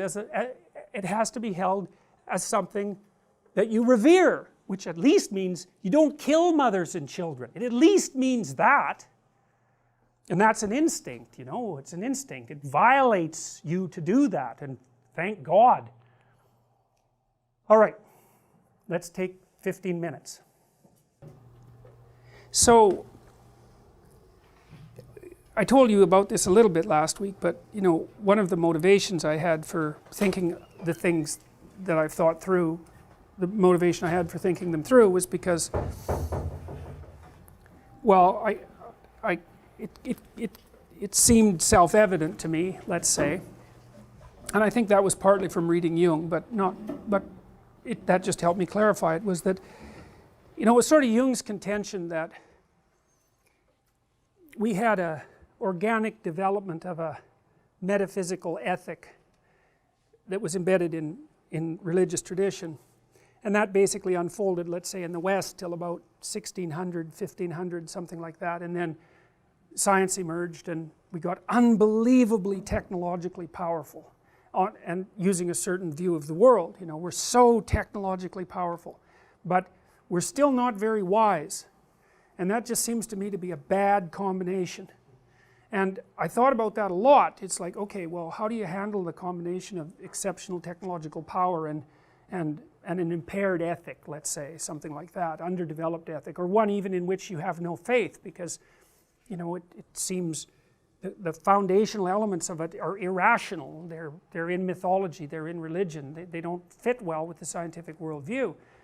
How do you rectify that problem? And well, that's a tough problem, you know, it's a crazy problem, and certainly it was the problem that Jung was trying to address, there's no doubt about it. And along with that went an associated problem, which was, you know, what happened in the 20th century, which was so awful, and in so many places it was just so unbelievably brutal and terrible, and it was perpetrated by millions of people, and they were individual people, and they weren't that much different from normal people. In fact, they were normal people. And so the other thing that struck me was that it would be better if that sort of thing didn't happen anymore, and so I was trying to figure out what the hell could possibly be done about that. And you know, part of Jung's contention was, well, you had to understand yourself as a monster if you were ever going to maintain some control over the fact that you are in fact a monster, and that could come forth if the situation is correct. It's like, okay, that seems reasonable. And so, well, it seemed to me that, you know, people had to become wiser, and of course that's a very difficult thing to figure out, because you can even question whether there is such a thing as wisdom, you know. And then I thought, well, that's what the universities are supposed to do, especially the humanities, mostly in particular. It's supposed to make you wise. That's what it's for, and it's doing a terrible job of that in my estimation. It's more decimating people, as far as I can tell, and undermining whatever ethic they have, rather than making people wise. But I think that we have to become wise. I don't think there's a choice. I think it's a matter of survival, and it's more than that, because if you're wise in your own life, you're going to have a way better life, like incomparably better, because you're going to sleep soundly with a good conscience at night. And you know, people say that's worth more than money, and that's worth more than money. I know lots of people who have lots of money, and let me tell you, money protects you. You're as well protected from the world by money right now as you ever will be for the rest of your life, because most of life's fundamental problems can't be solved with money. You know, like rich people get divorced, they have affairs, their children get sick, they have all the problems you have, and that's partly because you're already rich. And so you might think that if you had a bunch more money things would be better, but it's just not true. In fact, in some ways they might be worse, because money can open up the possibility of all sorts of temptations to you that you just can't afford at the moment. So, well, so like economics, we've already solved that problem fundamentally, and we're rapidly solving it everywhere in the world, right? I mean, the world economy is growing so damn fast that you can't even imagine how you could possibly make it grow any faster. It's crazy. We've lifted hundreds of millions of people out of poverty in the last 15 years, you know. The UN set a goal by 2015, I think it was to cut poverty by half, if I remember correctly, and they reached it 2 years early, you know. It's like, it's unbelievable. So, well, so then I started to try to understand what it might be to live, and really what I was looking for was not so much to live a life that was wise, but at least to live a life that wasn't pathologically unwise. You know, and I thought of the sorts of things that people were doing to one another in the Auschwitz camps and in the Gulag Archipelago and all of that horror that was perpetrated on people as definitely unwise. Whatever else you might say about it was unwise. And so then I thought, well, maybe there's a way to figure out how you could not do that. And so and I think that's, my sense is that when you come to university to learn how to be a civilized person, which is what's supposed to happen at university, otherwise it's just a trade school, and you might as well go to trade school as far as I'm concerned if you want to learn something that will get you a job. It's like it's a lot faster and it's more certain and it's useful. If you're not being taught to be a citizen at university, then why bother with it? So that's what we're trying to figure out, and that's part of that cloud of mythological fantasy that surrounds our culture. It's part of its deep history that we're trying to, if you grapple with the humanities and with art and all of that, that you're trying to master and incorporate and pull into you, so that you're situated properly in history, and you're not just floating in the void of this tiny individuality that's divorced from everything else. You're weak in that circumstance. All right, so that's more of an explanation of why I'm trying to puzzle through these things and trying to puzzle through them with you. So anyways, we talked about the song last week, and I made a hypothesis to you. We'll go through this quickly. It's doggerel. It's not great poetry, but it's irrelevant. It was a very popular song. It's quite beautiful. In the movie, it's actually sung by like a heavenly choir. That's what it sounds like. So it's got this cathedral. You can imagine people singing it in a cathedral, essentially. And so that's not accidental. It's purposeful. It partakes of that. What would you call it? It partakes of that aesthetic. That's it. So the filmmakers are implying that what is about to be shown to you has this divine element, essentially, and that's signified by the choir of voices that sings this song. And the song says fundamentally something like this, is that if you lift up your eyes above the temporal into the transcendent, and so that's what exists in the heavenly world, in the stars. If you pick an ultimate goal, if you pick the right ultimate goal, then, and anyone can do this, that's the other thing, it's democratic, it's anyone can do this, so that's the second proposition. It doesn't matter who you are, you can do this. And so I think that's a reflection of the idea of the divinity of the individual. It's like there's something about each individual that's valuable regardless of their idiosyncrasies, and so they have this potential that they can manifest. And how do you manifest it? Well, you pick the right goal. And what's the right goal? Well, it's high, it's elevated, it's above the mundane. Now what does that mean? Well, you don't really know. You don't really know. That's why it's signified by a star, and a star is something that glimmers in the night, right? So it's a source of light in the darkness. And so there's a metaphor there, obviously there's a metaphor there. And the star is the star that's the star of Hollywood, the person that you emulate. That's part of it, because an ideal it's going to be a human ideal of some sort that you're aiming at, and so the ideal human being is the star that you're aiming at. Maybe it's something like that, if that's what you're aiming at. You might say, well, what should you aim at in life? And one answer is, well, why don't you aim at being whatever you could be that would be the best? Now, you don't know what that is exactly, because how do you know? But you could think, well, that would be really good if I could have it.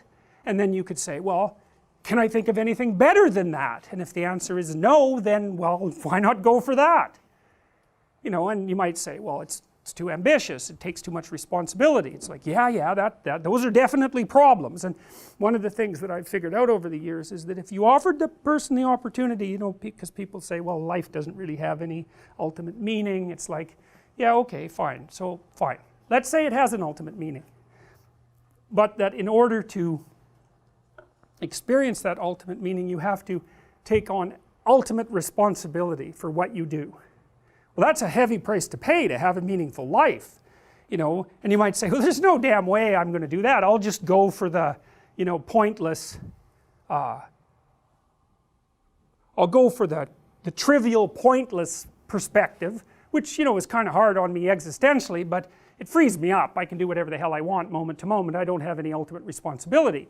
And so then you think, well, that's kind of a good deal. And then but that raises this weird specter of doubt, which is, well, when you hear people talk about the ultimate futility of life, is it because life is ultimately futile, or is it because they've decided that they would just as soon not adopt the responsibility, and they use that real decision, which is to not adopt the responsibility, they rationalize that by proposing that life is ultimately meaningless.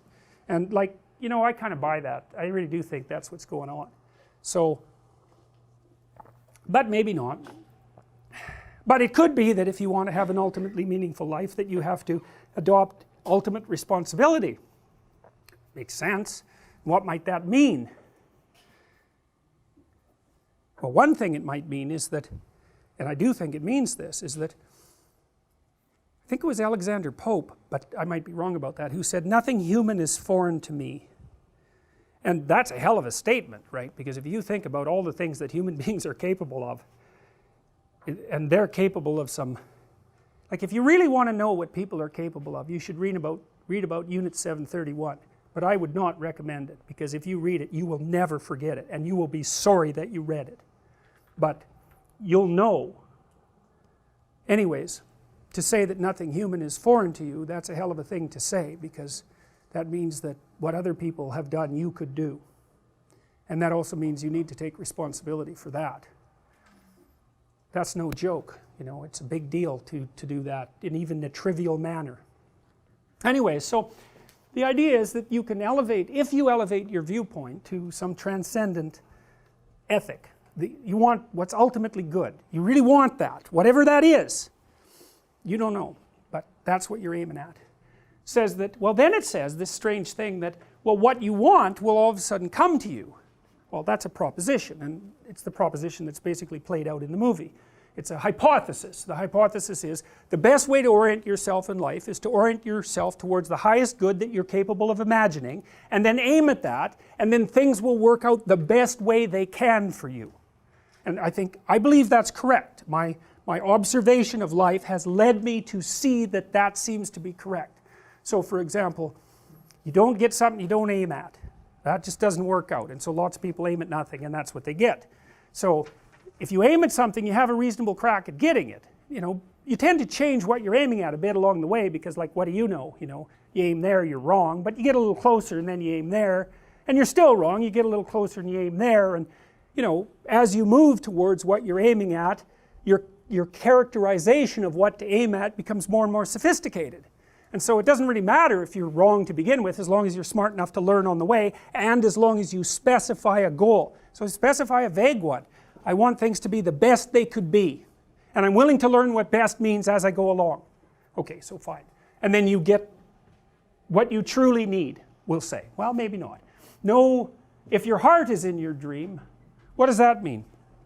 Well, that to me reflects this idea of a kind of integrated viewpoint. One of the things Jung proposed was that as you integrate yourself psychologically, what happens is that your rationality integrates with your emotions.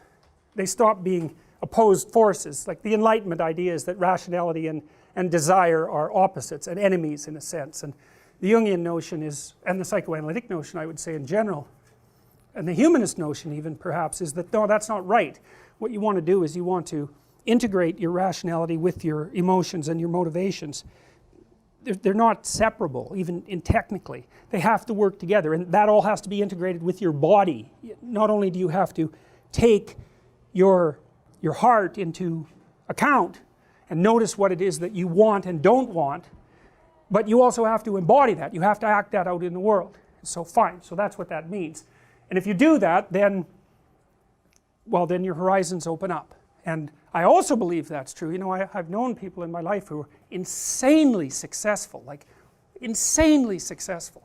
And those people are, like, they're pretty damn together, man. You know, like they're tough, smart, strategic, generous, you know, they're always giving people opportunities, honest, like they've got it all, you know, and sometimes, now I'm not saying that everyone who's wildly successful is wildly successful because they've got themselves together, but, you know, because there are crooks and, you know, there are people who gain status one way or another by nefarious means.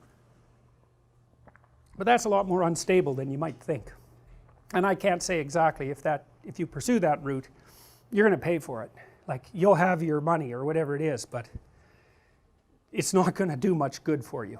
So it does seem to me to be the people that have integrated themselves and that are pursuing a noble goal, a high goal, who actually are able to do remarkable things. And remarkable things can be done at every level, you know, it isn't like you have to change the world.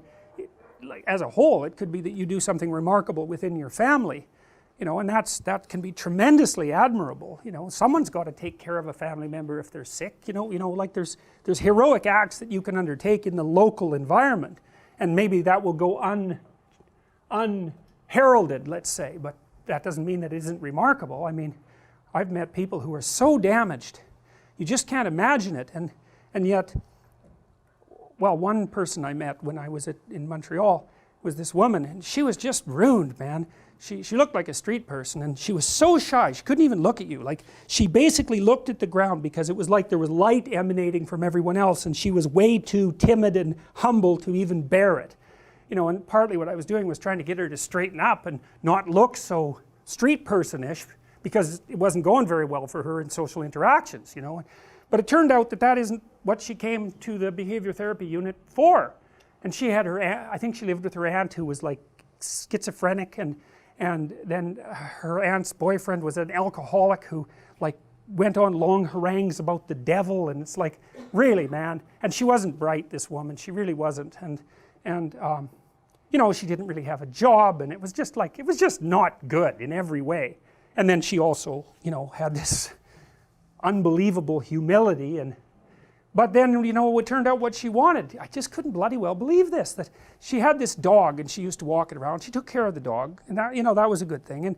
And she'd actually been an inpatient at the Douglas Hospital, which is where I was working, and there were inpatients in the Douglas Hospital, and this was back in the 80s, and those people were like, she was like Superwoman compared to the inpatients at the Douglas Hospital. Those people looked like they were from a Hieronymus Bosch painting, because they had deinstitutionalized everyone that could possibly be deinstitutionalized, and so the only people that were left were people who couldn't be deinstitutionalized, and so those would have been people who were in the psych wards for like 30 years, and all of the hospitals were connected by tunnels underground, and the patients used to hang out down there by the Coke machine and so forth. And one day I took my brother down there, he was visiting, and like, it was just like, he just turned white, you know, because it was just, really, I don't know if you know Hieronymus Bosch, he's very an interesting painter to say the least, but that's what it was like. And so here was her idea. She'd come to the behavior therapy unit because she'd been in the inpatient ward for a while, and she met some of these like ruined people, and she tried to get the hospital. She thought, well, I'm walking my dog, you know, and well, maybe I could take one of these patients out for a walk, you know, and she'd been talking to the hospital administrators trying to get her, allow her to go, you know, take out one of these patients and go for a walk with her dog. And basically she had come to the behavior therapy unit because that's what she wanted to do. It's like, man, that person, she just blew me away. Like, it's like, I just couldn't believe it. Like, she had nothing going for her, like nothing, and yet she wanted to, you know, help some people that were worse off, and like, there just weren't that many people that were worse off than her. Mind-boggling, mind-boggling. And I never forgot it, and it really blew me away. So, you know, there are opportunities for elevating your sights within your realm of capability wherever you happen to be, and that's interesting. It's strange that that's the case.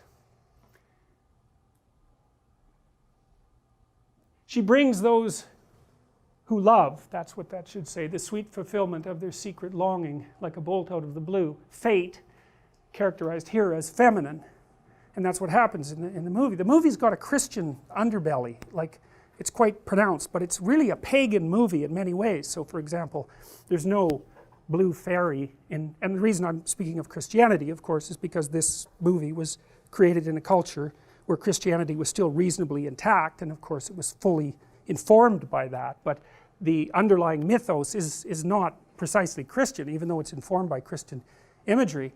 There is this old idea, I think it's a Gnostic idea, that the wisdom of God is feminine, something like that, and anima, which means soul, is feminine, and so there's an idea like that lurking here.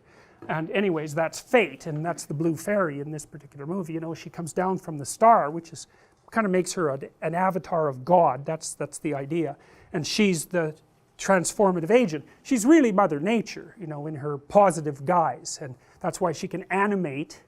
To animate something means to infuse it with soul. That's what it means. And she animates Pinocchio, right? She's the force that frees him from his strings, and so that's her. Fate, like a bolt out of the blue, fate steps in and sees you through. Well, what that means, it means something like this, is that, you know, if you orient yourself properly in the world, and we'll say that you do that by trying to attain the ultimate goal, whatever that happens to be, then it's as if the world is on your side, and things go well for you. And I also believe that's true, because certainly one of the things that's more or less self-evident is that, generally speaking, if you tell the truth, things go a lot better for you. And the reason for that is, well, do you want to have reality opposed to you, or do you want to have reality backing you up? It's like, it's a pretty straightforward question. If you're truthful to the degree that you can be truthful, then reality is on your side.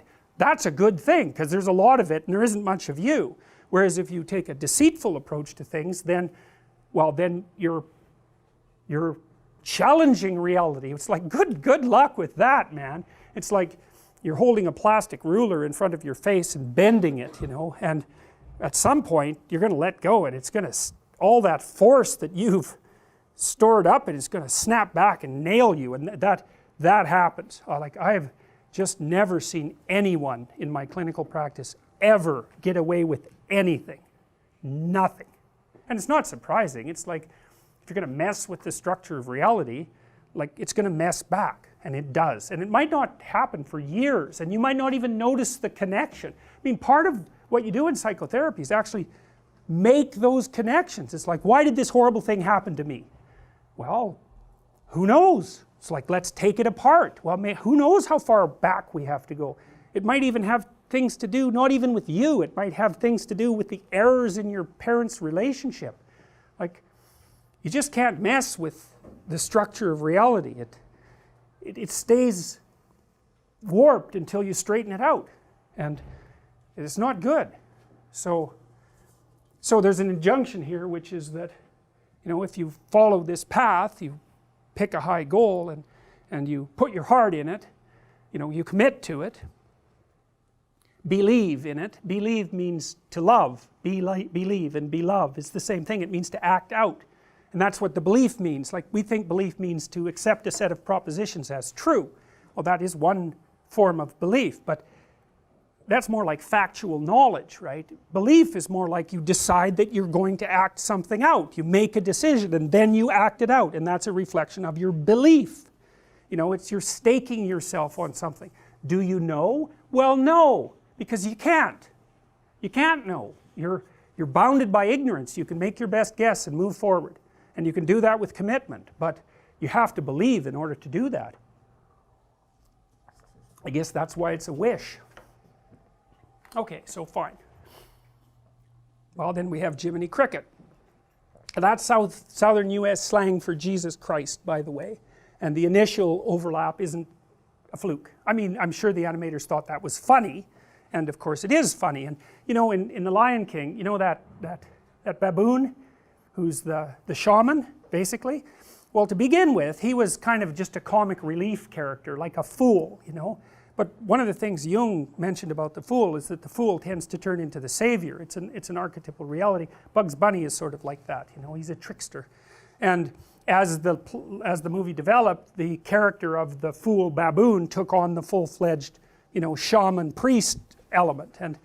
And you know, okay, well, Jiminy Cricket, he's this little cricket, and he turns out to be the conscience, which is pretty damn weird. It's like a bug is your conscience, and a bug is JC, and it's like, that's a very strange juxtaposition of ideas. Conscience, insect, savior. It's like, what's up with that? And so, well, what bugs you? That's part of it. Well, your conscience certainly bugs you, and you should pay attention to it. It's just a little niggling, annoying thing that you can't quite, you can override it, right? Obviously. But it's this, well, and he says, when he talks to Pinocchio later, he says it's that still small voice, you know.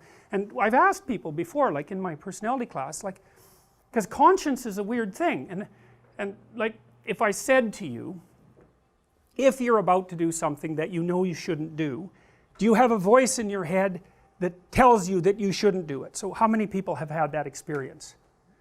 Okay, good. Now, so other people have a feeling instead of a voice, and so is there anybody here who's willing to admit it, who has neither the feeling nor the voice? Okay, so, and you know, it's a very understudied phenomena in psychology, this conscience. I mean, people can be conscientious, and maybe those are people who listen to their conscience more. I don't know, but nobody's ever investigated it, and the fact that you do have this little voice, whatever it is, inside your head, it's like, well, what the hell's up with that? You know, and it doesn't tell you what you want to hear, at least as far as I can tell. Now you could say, well, that's the internal representation of society operating within you. That'd be a Freudian view, that's the superego. And certainly there's something to that, but I don't think it's necessary to presume that that's all there is to it, and even if it is, you still wouldn't have the voice if you didn't have the biological potential to have that voice embed itself in you. So even if it is socioculturally constructed, which it is in part, it's like language. It's like your language is socioculturally constructed, but the reason you can speak is because human beings can speak, and if you have a conscience, it's because human beings have a conscience, and the contents of that conscience might differ, but the fact that it exists, what seems to me to be a universal. Okay, so, well, that's the conscience, and that's Jiminy Cricket. And then the cricket opens this book, and then you look at the book, and you think, well, what kind of book is that? Well, it's got a spotlight on it, so it's being highlighted. This is an important book. And what kind of book is it? Well, it's leather bound. It has a lock on it, you know. It's not some cheap book. It's kind of like a, you might think about it, looks like something from an old library, or maybe it looks biblical, whatever. It's a major league book, and this bug is the introduction to the book. So does that mean your conscience is the introduction to the book? Well, maybe that is what it means. It's certainly what's being played out in the movie. Well, then the cricket opens the book, and so then what do you see? Well, what does that look like? What does it look like? What does it remind you of? Okay, so that's the Van Gogh painting. It's a nativity scene. It's the Christmas star. And you know that because what's going to happen? Well, the hero is going to be born. That's what happens, and so a star signifies that. Well, why does a star signify the birth of an infant, let's say? Well, because there's something miraculous about the birth of an infant. And why would the infant be a savior, which is the Christian notion, say? Well, because that's what the infant is, potentially. Every infant. And so that's how you should act about them. And you know, one of the things that really is interesting about having little kids, and I loved having little kids, is that you have this opportunity to have this pristine relationship with someone, like a relationship you've never had with anyone, because the kid really is just there to love you. You're like, if you don't screw it up, you've got that. And then you can keep that going, you know, and you can try to keep that relationship like pristine, and that's so fun. It's so fun to try to do that. It's really, it's amazing. It's an amazing thing. And you know, kids get a bad rap in our society, but it's an amazing thing to have little kids, and they are remarkable, and they give you back far more than they require from you, and partly because they treat you like you're valuable beyond belief. That's what the kid thinks about you. It's like, that's pretty good. So yeah, it's like something divine is going to happen. It's so, okay, fine, you know, fair enough. Well, there's the star signifying that, and that's associated in some way with this star that you're supposed to wish upon. Well, that's kind of odd. Like there's this relationship that's implicit. The star that signifies the birth of the hero is the same star that you wish upon. Well, perhaps the star that you're wishing upon is the wish that the hero will be born in your soul. It's something like that. You're aiming at an ideal, right? It's the ideal you, whatever that would be. Well, you can certainly figure out what it isn't. That's where you start, as far as I can tell. You know what you shouldn't be doing, and you could at least stop doing those things and then see what happens, and if you ask yourself, it's a meditative exercise, and you do this with the autobiography to some degree. It's like, okay, sit down for 10 minutes and have a little dialogue with yourself like you actually wanted to know the answer, so you ask, well, I'm probably doing something stupid that if I quit doing my life would be better, that I could quit doing, that I would quit doing. And maybe it's not a very big thing because you're not very disciplined, but maybe there's something. Ask yourself that question, man. You'll have an answer in no time flat. Like, well, I should stop doing this. It's like, yeah, I know, and I could, and I won't, but, or maybe I would, but if I did, I know my life would be better. It's like, you can figure that out immediately. And if you do that 100 times, well, you'll be in way better shape. So if you don't know what to do that's good, you could at least figure out what you shouldn't do that's just moronically, pathetic, and you can be sure you're doing like a dozen of those things at least, procrastinating, or, everyone, that's what the conscience tells you, and if you ask it, it'll just tell you why you're, stupid and insufficient. And so, who wants to hear that? But maybe you could do something about it. Okay, so the cricket comes into the village there, and he sees this like little house, and there's a little fire in it, and so it's kind of got a welcoming place. It's a light in the darkness, this house, just like the star. And so he hops towards it, and then he ends up inside it, and there's a nice fire, and you get to see the inside, and the inside's, it's cozy, it's welcoming. And then when you look around, you see that everything's kind of in its place. It's not hyper organized or anything like that. It's friendly and welcoming, and there's a lot of wood, and there's a nice fire, and then there's toys everywhere, and they're well constructed. So you know that whoever lives there likes children. And so if someone likes children, well, if someone doesn't like children, it's like you should run away from them very rapidly. But if they like children, well, then that's a good sign that, Jesus, they're at least human. It's a start, And then these things are all high quality. They're made very well. And then he's looking around to see all of this, and there's toys and there's clocks, and they're all handmade. And so he sort of infers that maybe there's a wood carver who lives there, and a wood carver is someone who can build things, and if you build things that work and that are beautiful, that's a kind of truth, right? It's like it's built right into the object. That's what quality is. Quality is the building into an object of truth. The thing works. It does what it's supposed to. It has integrity, and so you see that everywhere in here. And so you're getting a sense of that the filmmakers are setting the stage, and so. Well, so they set the stage by showing you the stage, and the cricket tells you what he sees, and he's pretty happy to be there because, and this is also someone who's concerned about time, right? Because there's a lot of clocks, and so time turns out to be an important sub-element of this story. And then he sees the puppet, he's a marionette, and so what's a marionette? Well, a marionette, and he's sitting on the shelf, a marionette is something that's quasi-animated, because it can move, it doesn't really have a soul, but it sort of acts like it has a soul, in the sense of anima and soul and animated. But a marionette is something that is being manipulated by something else behind the scenes, right? It doesn't have its own volition. It's dependent on the will of something behind the scenes. And so there's a strong implication that whatever this thing is half formed, and that it's being manipulated by unseen forces behind the facade. Well, that's a Freudian idea. That's you, that's all of you. You're pulled hither and fro by unconscious forces, and some of those are biological and some of them are cultural, and you think about people who are swept up in great ideological movements like the communists or the fascists. It's like those people are marionettes.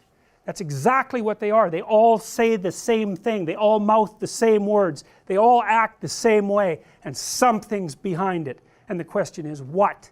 Well, that is the question, and that's partly what this movie tries to figure out. So you see this marionette. He's a half-formed, wooden-headed puppet, and he has a little bit of potential, and the cricket goes up and interacts with him and sees that he's made out of pretty good wood and makes a little joke about having a wooden head, and that's kind of obvious what that means. And You notice the cricket is dressed like a tramp.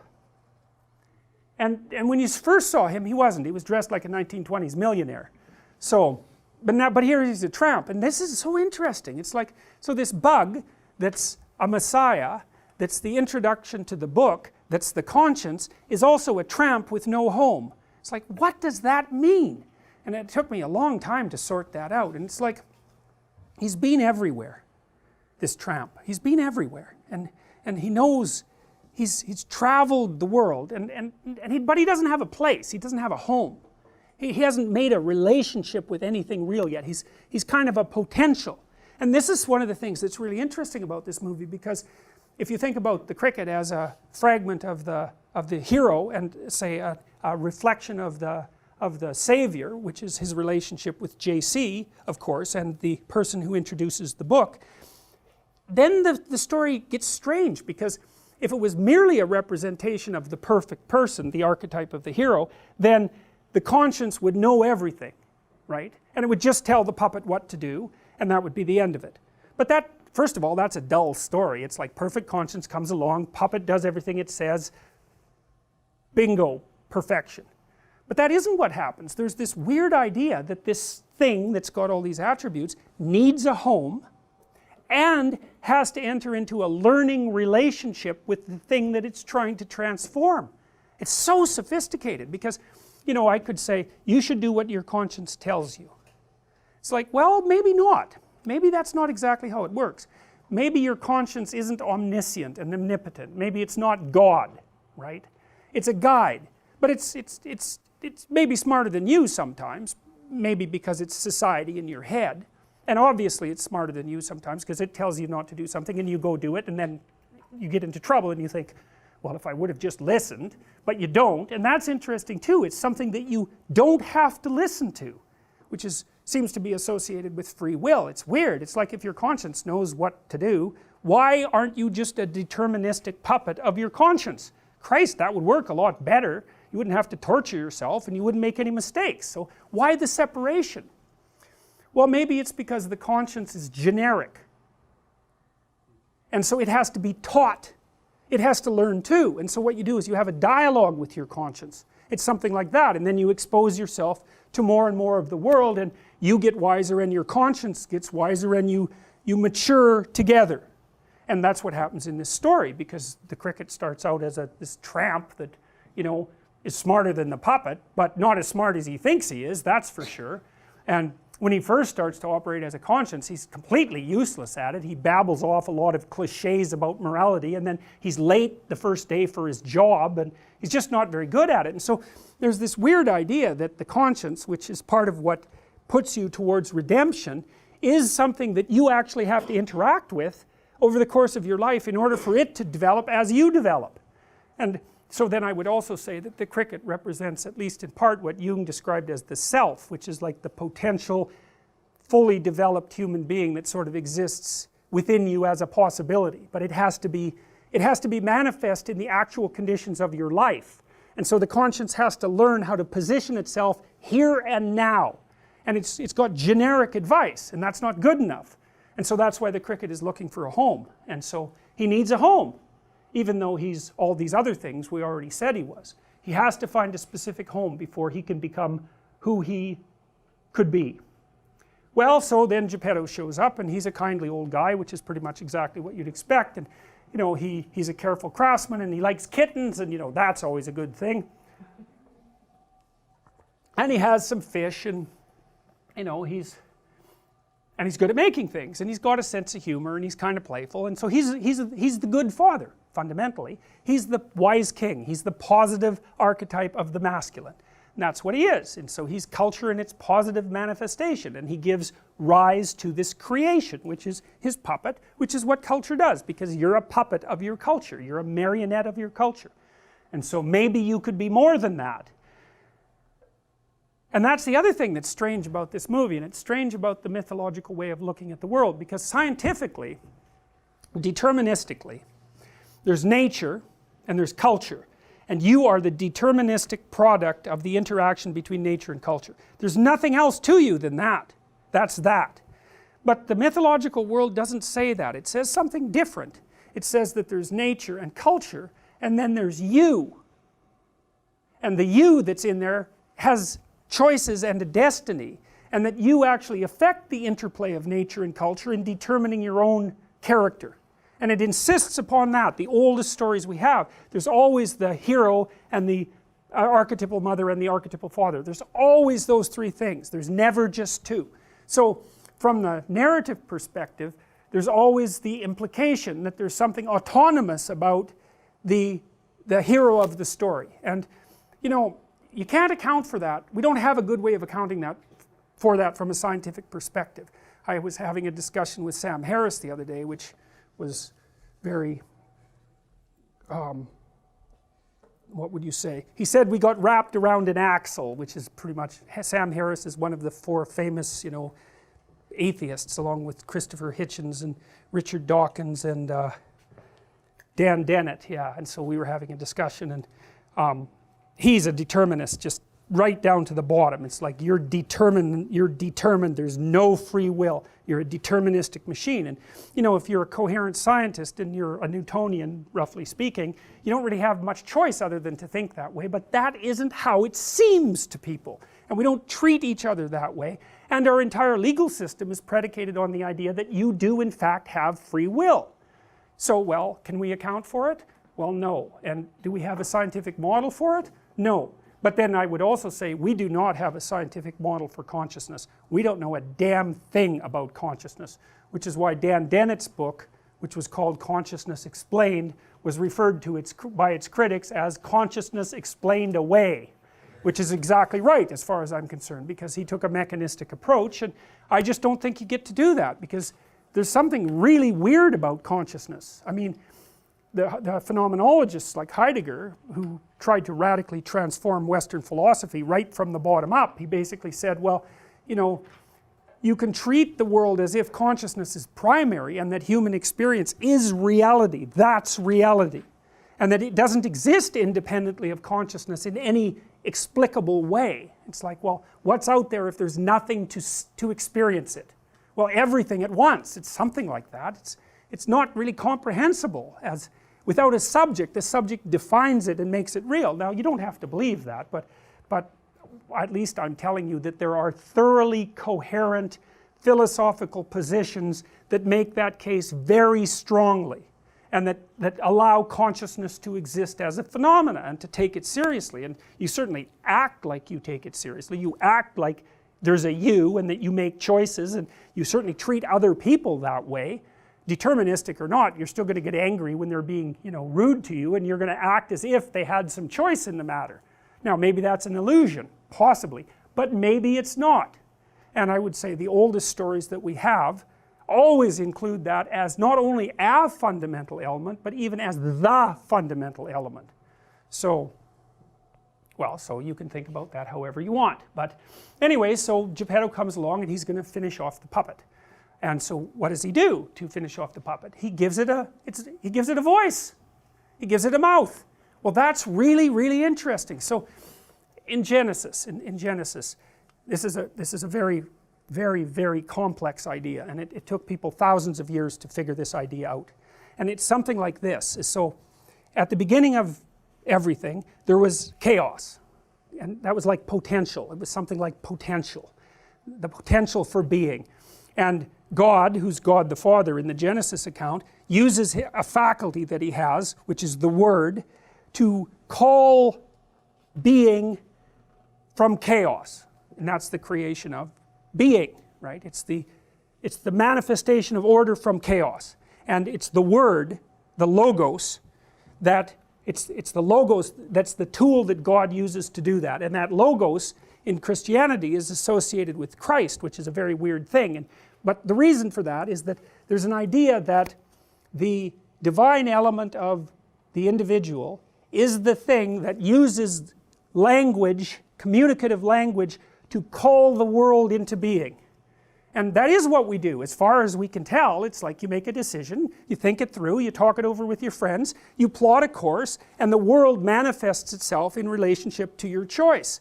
And it's for that reason, and it is for that reason, that in Genesis and in many other accounts, that that logos capacity is identified with human beings. It's like you have a small bit of that in you, whatever that means, and you participate in the process of continually generating order out of chaos, and sometimes the reverse. You mediate between them.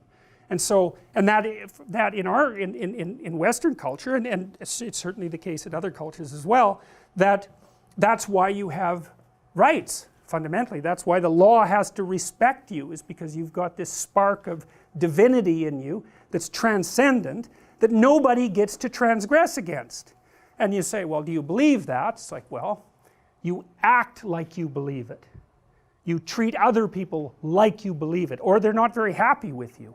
So it depends on what you mean by believe. You act it out. Well, do you accept it as a proposition? Well, I don't care if you accept it as a proposition, frankly, because I think the best indicator of what you believe is how you act, not what you say. Because what do you know about what you know? Hardly anything. And so actions speak louder than words. And if you want to be treated properly by someone, what that means is that you want them to treat you as a valuable, autonomous entity. That's what you want. And so maybe you're not that. Maybe you're a deterministic puppet. And what this strange movie suggests is that you are kind of a deterministic puppet, but that you don't have to be. All right? Well, the mouth goes on. And then Geppetto's happy about that, and then they have a little dance. You know, they turn the music on, and all these little music boxes, and they all play together, and it's like harmony of some sort has been established, because that's what the music represents, and there's layers of reality that are communicating with one another, because that's what the music represents. And then they have a little dance, and the idea is that, well, it's a good thing to let this puppet have its own voice. Well, that's an interesting idea, because what the hell does it know? It's a wooden-headed marionette. Why the hell would you want something like that to talk? Well, it's the same question you have in relationship to your children. It's like, what do they know? They're 2 or 3, you know, they don't know anything. Well, so should you just like tyrannize them and make them do everything you want, or are you going to let them have a bit of a voice? And the question is, it depends on whether you want them to be a puppet or not. And if you don't want them to be a puppet, if you want them to grow up autonomous, then you let them have a voice, and you facilitate the development of that voice. And so, and that's what you do if you don't want a marionette. So, and Geppetto doesn't want a marionette, so he gives the puppet a voice, even though he knows it's just a puppet, and that it doesn't know anything. And then, this is fantastic. So the cricket's sitting up there watching that. He's pretty happy with it. That's the first little scene you see there. And he's sitting by this other thing that is just not happy at all. And that's the terrible father. And you see, it's a character that repeats throughout the entire movie. You see manifestations of the tyrannical father continually through the movie in different characters. Like he's played out by different roles. And so, first of all, the cricket is so thrilled about this, and then he looks at the frowning king there, who is not happy that the puppet has been given a voice. He's a tyrant, right? He's the representation of a tyrant, and a tyrant does not want you to have a voice. And so the cricket looks at him and says, well, you can't please everybody all the time. And it's just this tiny little fragment of a joke, you know, but there's this old idea, I think it comes from Chekhov, and the idea is that if you set a play up and there's a gun, a rifle, or a pistol on a table in the first act, it better have been used by the third act, or it shouldn't have been there at all. And the idea is, you don't put anything in your play that's random. You never do that. It's like, because this isn't life. This isn't life. This is a work of art, and everything is connected, and it's it's there by intent. And so this isn't accidental that this little king character doesn't like what's going on, or that he shows up. So anyways, all the clocks go off and the music boxes go, and they have a little dance, and everybody's happy about it. And then Geppetto notices what time it is, and so there's a tremendous emphasis on time in this part of the movie, because all these clocks are going off, and they're all telling him what time it is. Like 30 clocks go off, and then he takes his watch out and notices what time it is. It's like the idea that there's something about time going on is like whacked at you, you know, dozens of times so that you get it. And it's a little joke that he, you know, pulls out his watch and he figures out it's time for bed. Well, so now we're making a transition between the conscious world and the unconscious world. Okay, so there's an intimation in the movie that everything that happens now is in the unconscious world. And the way you know that is that it's strange, because the movie moves in and out of this underworld. But at the very end, when Pinocchio is transformed into a real boy, the last thing Geppetto does is, I think it's Geppetto, is hit one of the pendulums and start all the clocks again. So it's as if what happens from here onwards is part of a dream. Now it's murky, because Pinocchio goes to school, and you know, there's the next day and all of that, and so those are sort of realistic elements. But then there's also the whole going down into the ocean to find the whale thing, which seems completely dreamlike. But there's an intimation that we're in a different kind of world, and so they all go to sleep, including the cricket. And so then Geppetto notices the star, and because he's a good guy, he makes a wish on the star. We've already explained why you might wish on a star and what that might mean. And he makes a very interesting wish. It's not a self-serving wish. In fact, it's quite the contrary. He doesn't wish that Pinocchio is an obedient son. He doesn't wish that he's produced someone who will work for him. He doesn't wish any of that. He wishes what a good father would wish, which is that the creation that he's brought forth would develop its capacity for autonomy. He wants him to become real. He wants him to become an actual living creature and not a wooden-headed marionette. And so you'd say, well, that is what your father should wish for you, you know. And I have clients frequently whose fathers weren't like that at all. They were tyrannical, or they were neglectful, or they punished the person every time they did something good. That's a real fun game. They competed with them and undermined them at every opportunity. They didn't want to produce someone strong and autonomous. They wanted to give birth to a slave and then diminish it as much as possible. And so that's bad. It's not good. And so Geppetto's not like that. So he says, well, I'm going to wish for something completely unreasonable, which is that part of that ideal idea, right?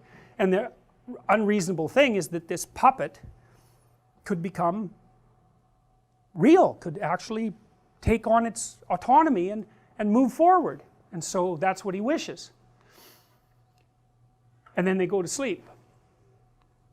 And then the cricket starts to become driven mad by the noises of the clock. And so it's like he's going into this sort of state of hyper alertness, and the clocks are clanging at him, and Geppetto is snoring, and he can even hear the little grains of sand falling out of the hourglass. He's becoming hyper alert. And then he yells, stop, and all the clocks stop, which is a pretty good trick for a cricket, you know. It's like he's the master of time, but also we're in a place now where time has come to a stop. We're outside of time. And one of the things that Freud pointed about dreams is that dreams are kind of outside of time. Now, here's what that means, is first of all, they draw on eternal themes. That's part of it. But you know, you must have had this experience, and Freud noted this carefully in the interpretation of dreams, where, you know, you're sleeping, and the alarm goes off, and the alarm noise is incorporated into your dream, and it's like the dream has been going on for an hour in subjective time, and you wake up and you realize that it's the alarm clock. It's like, and there's no reason why your dream time should be the same as real time, because it's all going on in your imagination. But it's amazing, in some sense, how much can happen in such a short period of time in your imagination. And so it's outside of time. The world of fantasy is in some sense outside of time. And so the cricket tells time to stop, and it does. And then the star enlarges, and it turns into this blue fairy who's got a celestial gown covered with stars, and who's got wings, so she's kind of some ethereal being. And like, you don't have a problem with that in the movie. It's like, yeah, sure, I mean, you know, it's a fairy, it came from a star, that makes perfect sense, which of course it makes no sense whatsoever, right? It makes no sense, but you're willing to go along with it, because on the one hand it makes no sense, and on the other hand it makes perfect sense. It's like the fairy godmother idea. It's like, yeah, fairy godmother, no problem, we got that. And the idea there is that, well, nature comes to your aid. It's something like that. It's the benevolent force of nature is on your side. Now, not obviously only on your side, because it opposes you as well, and there's your own mother as well, who's also nature, who's on your side. And so But there's an idea here, and the idea is that if the father gets the wish right, the aim right for the child, then nature will cooperate. Right, and that's true, I believe that's true, is that if you set up your relationship, your cultural relationship with your child properly, then they're far more likely to flourish. And so you get the magic of nature on your side by establishing the proper aim. And so that's what happens. Geppetto says, well, this is what I'm aiming at, and because he's aiming at it, and because it's within the realm of possibility, nature comes to his service. And that is how it works. That's exactly how it works, because when you aim at something, then you muster your biological forces towards that goal, and if the goal is feasible and attainable, then you will cooperate with yourself. And so that's quite cool. Carl Rogers would call that, what's the word for that? I think he called it genuineness, which is kind of weak. But I think that's still what he called it. He sort of meant that, well, that's sort of what happens when your goals and your physiological and your biological being are aligned well, and you can communicate both. You're not full of internal contradictions. And so your conscious aims and your biological possibilities are manifesting themselves in the same direction. And so, well, that would be good.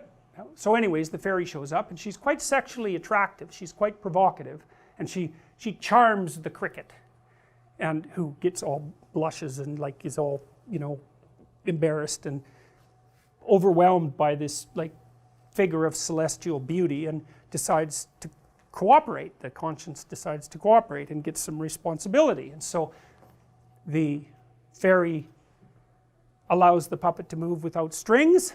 So that's kind of interesting. So it's the intervention of nature. Culture focuses the aim, then it's the intervention of nature that produces the autonomy. And that seems to be right. I mean, even though it's not that understandable, it seems to be right. And then, so she takes the strings off Pinocchio. And you might say, well, that's partly because your child is certainly not just a creature of culture. By no means. Your child has a temperament. You'll see that right away. And that temperament will unfold. And hopefully it'll unfold in a cultural context that's amenable to it, and that the combination of those two things will produce something new. He can talk. He can walk. And so the good fairy basically tells him that he's got a bit of autonomy, and now it's up to him to like clue in a bit and act properly and learn the difference between good and evil and to speak truthfully and all that. It's a bit propagandistic, that part of the movie, I would say, but it doesn't really matter. It's kind of inculcation of conventional morality, and there's a fair bit to it, especially that he's supposed to tell the truth. And you know, he says he will, and the cricket's listening, and then the puppet asks, well, what does conscience mean? Because the fairy says, always let your conscience be your guide. And he says, well, what does conscience mean? And then the bug, who's like all puffed up because he wants to impress the fairy, pops down and gets on his little matchbox and gives this like horrible little lecture about how to behave properly. That's just like ideological chatter. You can hardly even stand listening to it. And it's supposed to be like that. It's generic moral advice that anyone could give that's kind of dull and also puffed up and grandiose, and he's just not very good at it. So, and that's why he's on his little matchbox there with his chest puffed out. And so he says, that's just the trouble with the world today. And I think that's his opening line, you know, that he's diagnosing the whole world. And, you know, the fairy, she thinks he's kind of funny because he is. And, you know, it's sort of, there's a real interesting thing here going on because he's male and he's all puffed up with his knowledge, which is completely shallow. And then he's put in contact with this like celestial feminine ideal, and he just turns into a complete moron. And that's exactly what happens to men. It happens to them all the time. So anyways, she decides to give him a chance and turns him into this conscience, and all of a sudden he's this like 1920s millionaire. So he's been ennobled. But then she tells him that, you know, he has to journey along with Pinocchio in order for things to go properly, and he promises that he'll be a good conscience and do it, and he already thinks that he can do it, and that's why he's on the matchbox podium, you know, espousing his morality, but the reality turns out to be much more complex. So the bug has a little talk with the cricket. the bug has a little talk with the puppet, and the bug tries to tell Pinocchio explicitly what it means to be good, and he gets completely tangled up in the explanation, because what the hell does he know, and the puppet doesn't understand anything that he says anyways. And so there's a message there, and the message is the kind of knowledge that the conscience and the puppet are supposed to co-create is not something that you can articulate easily as a table of rules. It's not like that, because life is too complicated to just have 5 rules that you live by and that will solve every problem. Partly because the rules will conflict. That's a huge part of the problem, right? One moral guideline contradicts another in a situation. It's like you don't know what to do. So anyways, they decide that they're just going to, Pinocchio says, well, I'll be a good boy, and the cricket says, well, that's the spirit. And then, well, then Geppetto gets wind of it, and they have a little like horror episode, and then he finds out that the puppet is autonomous, and they have a little party, which tells you exactly what Geppetto's up to. Is the autonomy emerges, and he's happy about it. So it's stamping home the notion that Geppetto is in fact a good guy, and that is in fact what he wants. So it's like the encouragement of your father is a precondition for the emergence of your individuality, and it also allows the feminine to play a role, both as nature and perhaps as mother. And the combination of those two things produces the autonomous individual. It's like, well, that seems perfectly reasonable. So off they go to sleep. Next day they wake up, and it's a new day, and Pinocchio is off to school. And that's a good thing too, because Geppetto isn't, and he's really excited about it. And so what that means is that he's been parented properly, and he's going to go out into the world of his peers, which is where he belongs, and Geppetto isn't too worried about it. In fact, he's pushing him out the door, you know. It's like, go, you can do it, this is the next thing. The kid isn't cowering in the corner and overcome by terror, and with the parents freaking out about all the things that are going to go wrong. There's some faith in his ability. So he sees all the kids wandering by, and Geppetto dresses him up and sends him off to school.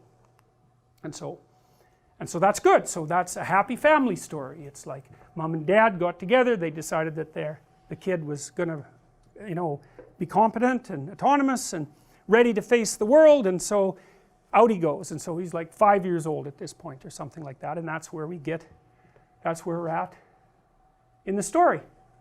And I think that's a good place to stop, because the next thing that happens is anomaly, essentially. It's like Pinocchio goes off to be a good boy, but it turns out that that's a hell of a lot more complicated than he might think, because there are actually complications in the world, but also malevolence, right? The desire for things not to go right. There are people who are not oriented towards the ideal in any way at all. And Pinocchio's young and naive, and so he has no defense whatsoever against this malevolence, and that's, you know, that's not unexpected. And it also turns out that the conscience, the cricket, who is still not very clued in, oversleeps, and so he's just not there at a critical moment. But I think we'll pick that up next week, because this is a good point in the plot to stop. The child has entered the broader world and has to cope with it, and so he's prepared because he had a wonderful father and he had a magical mother, and so he's as prepared as you can be. He's not even completely a marionette anymore, but now it's up to him. That's the thing. Now it's up to him. His parents have done basically what they could, and that's really about right, you know. It's wise, I would say, psychologically. So, all right, that's that.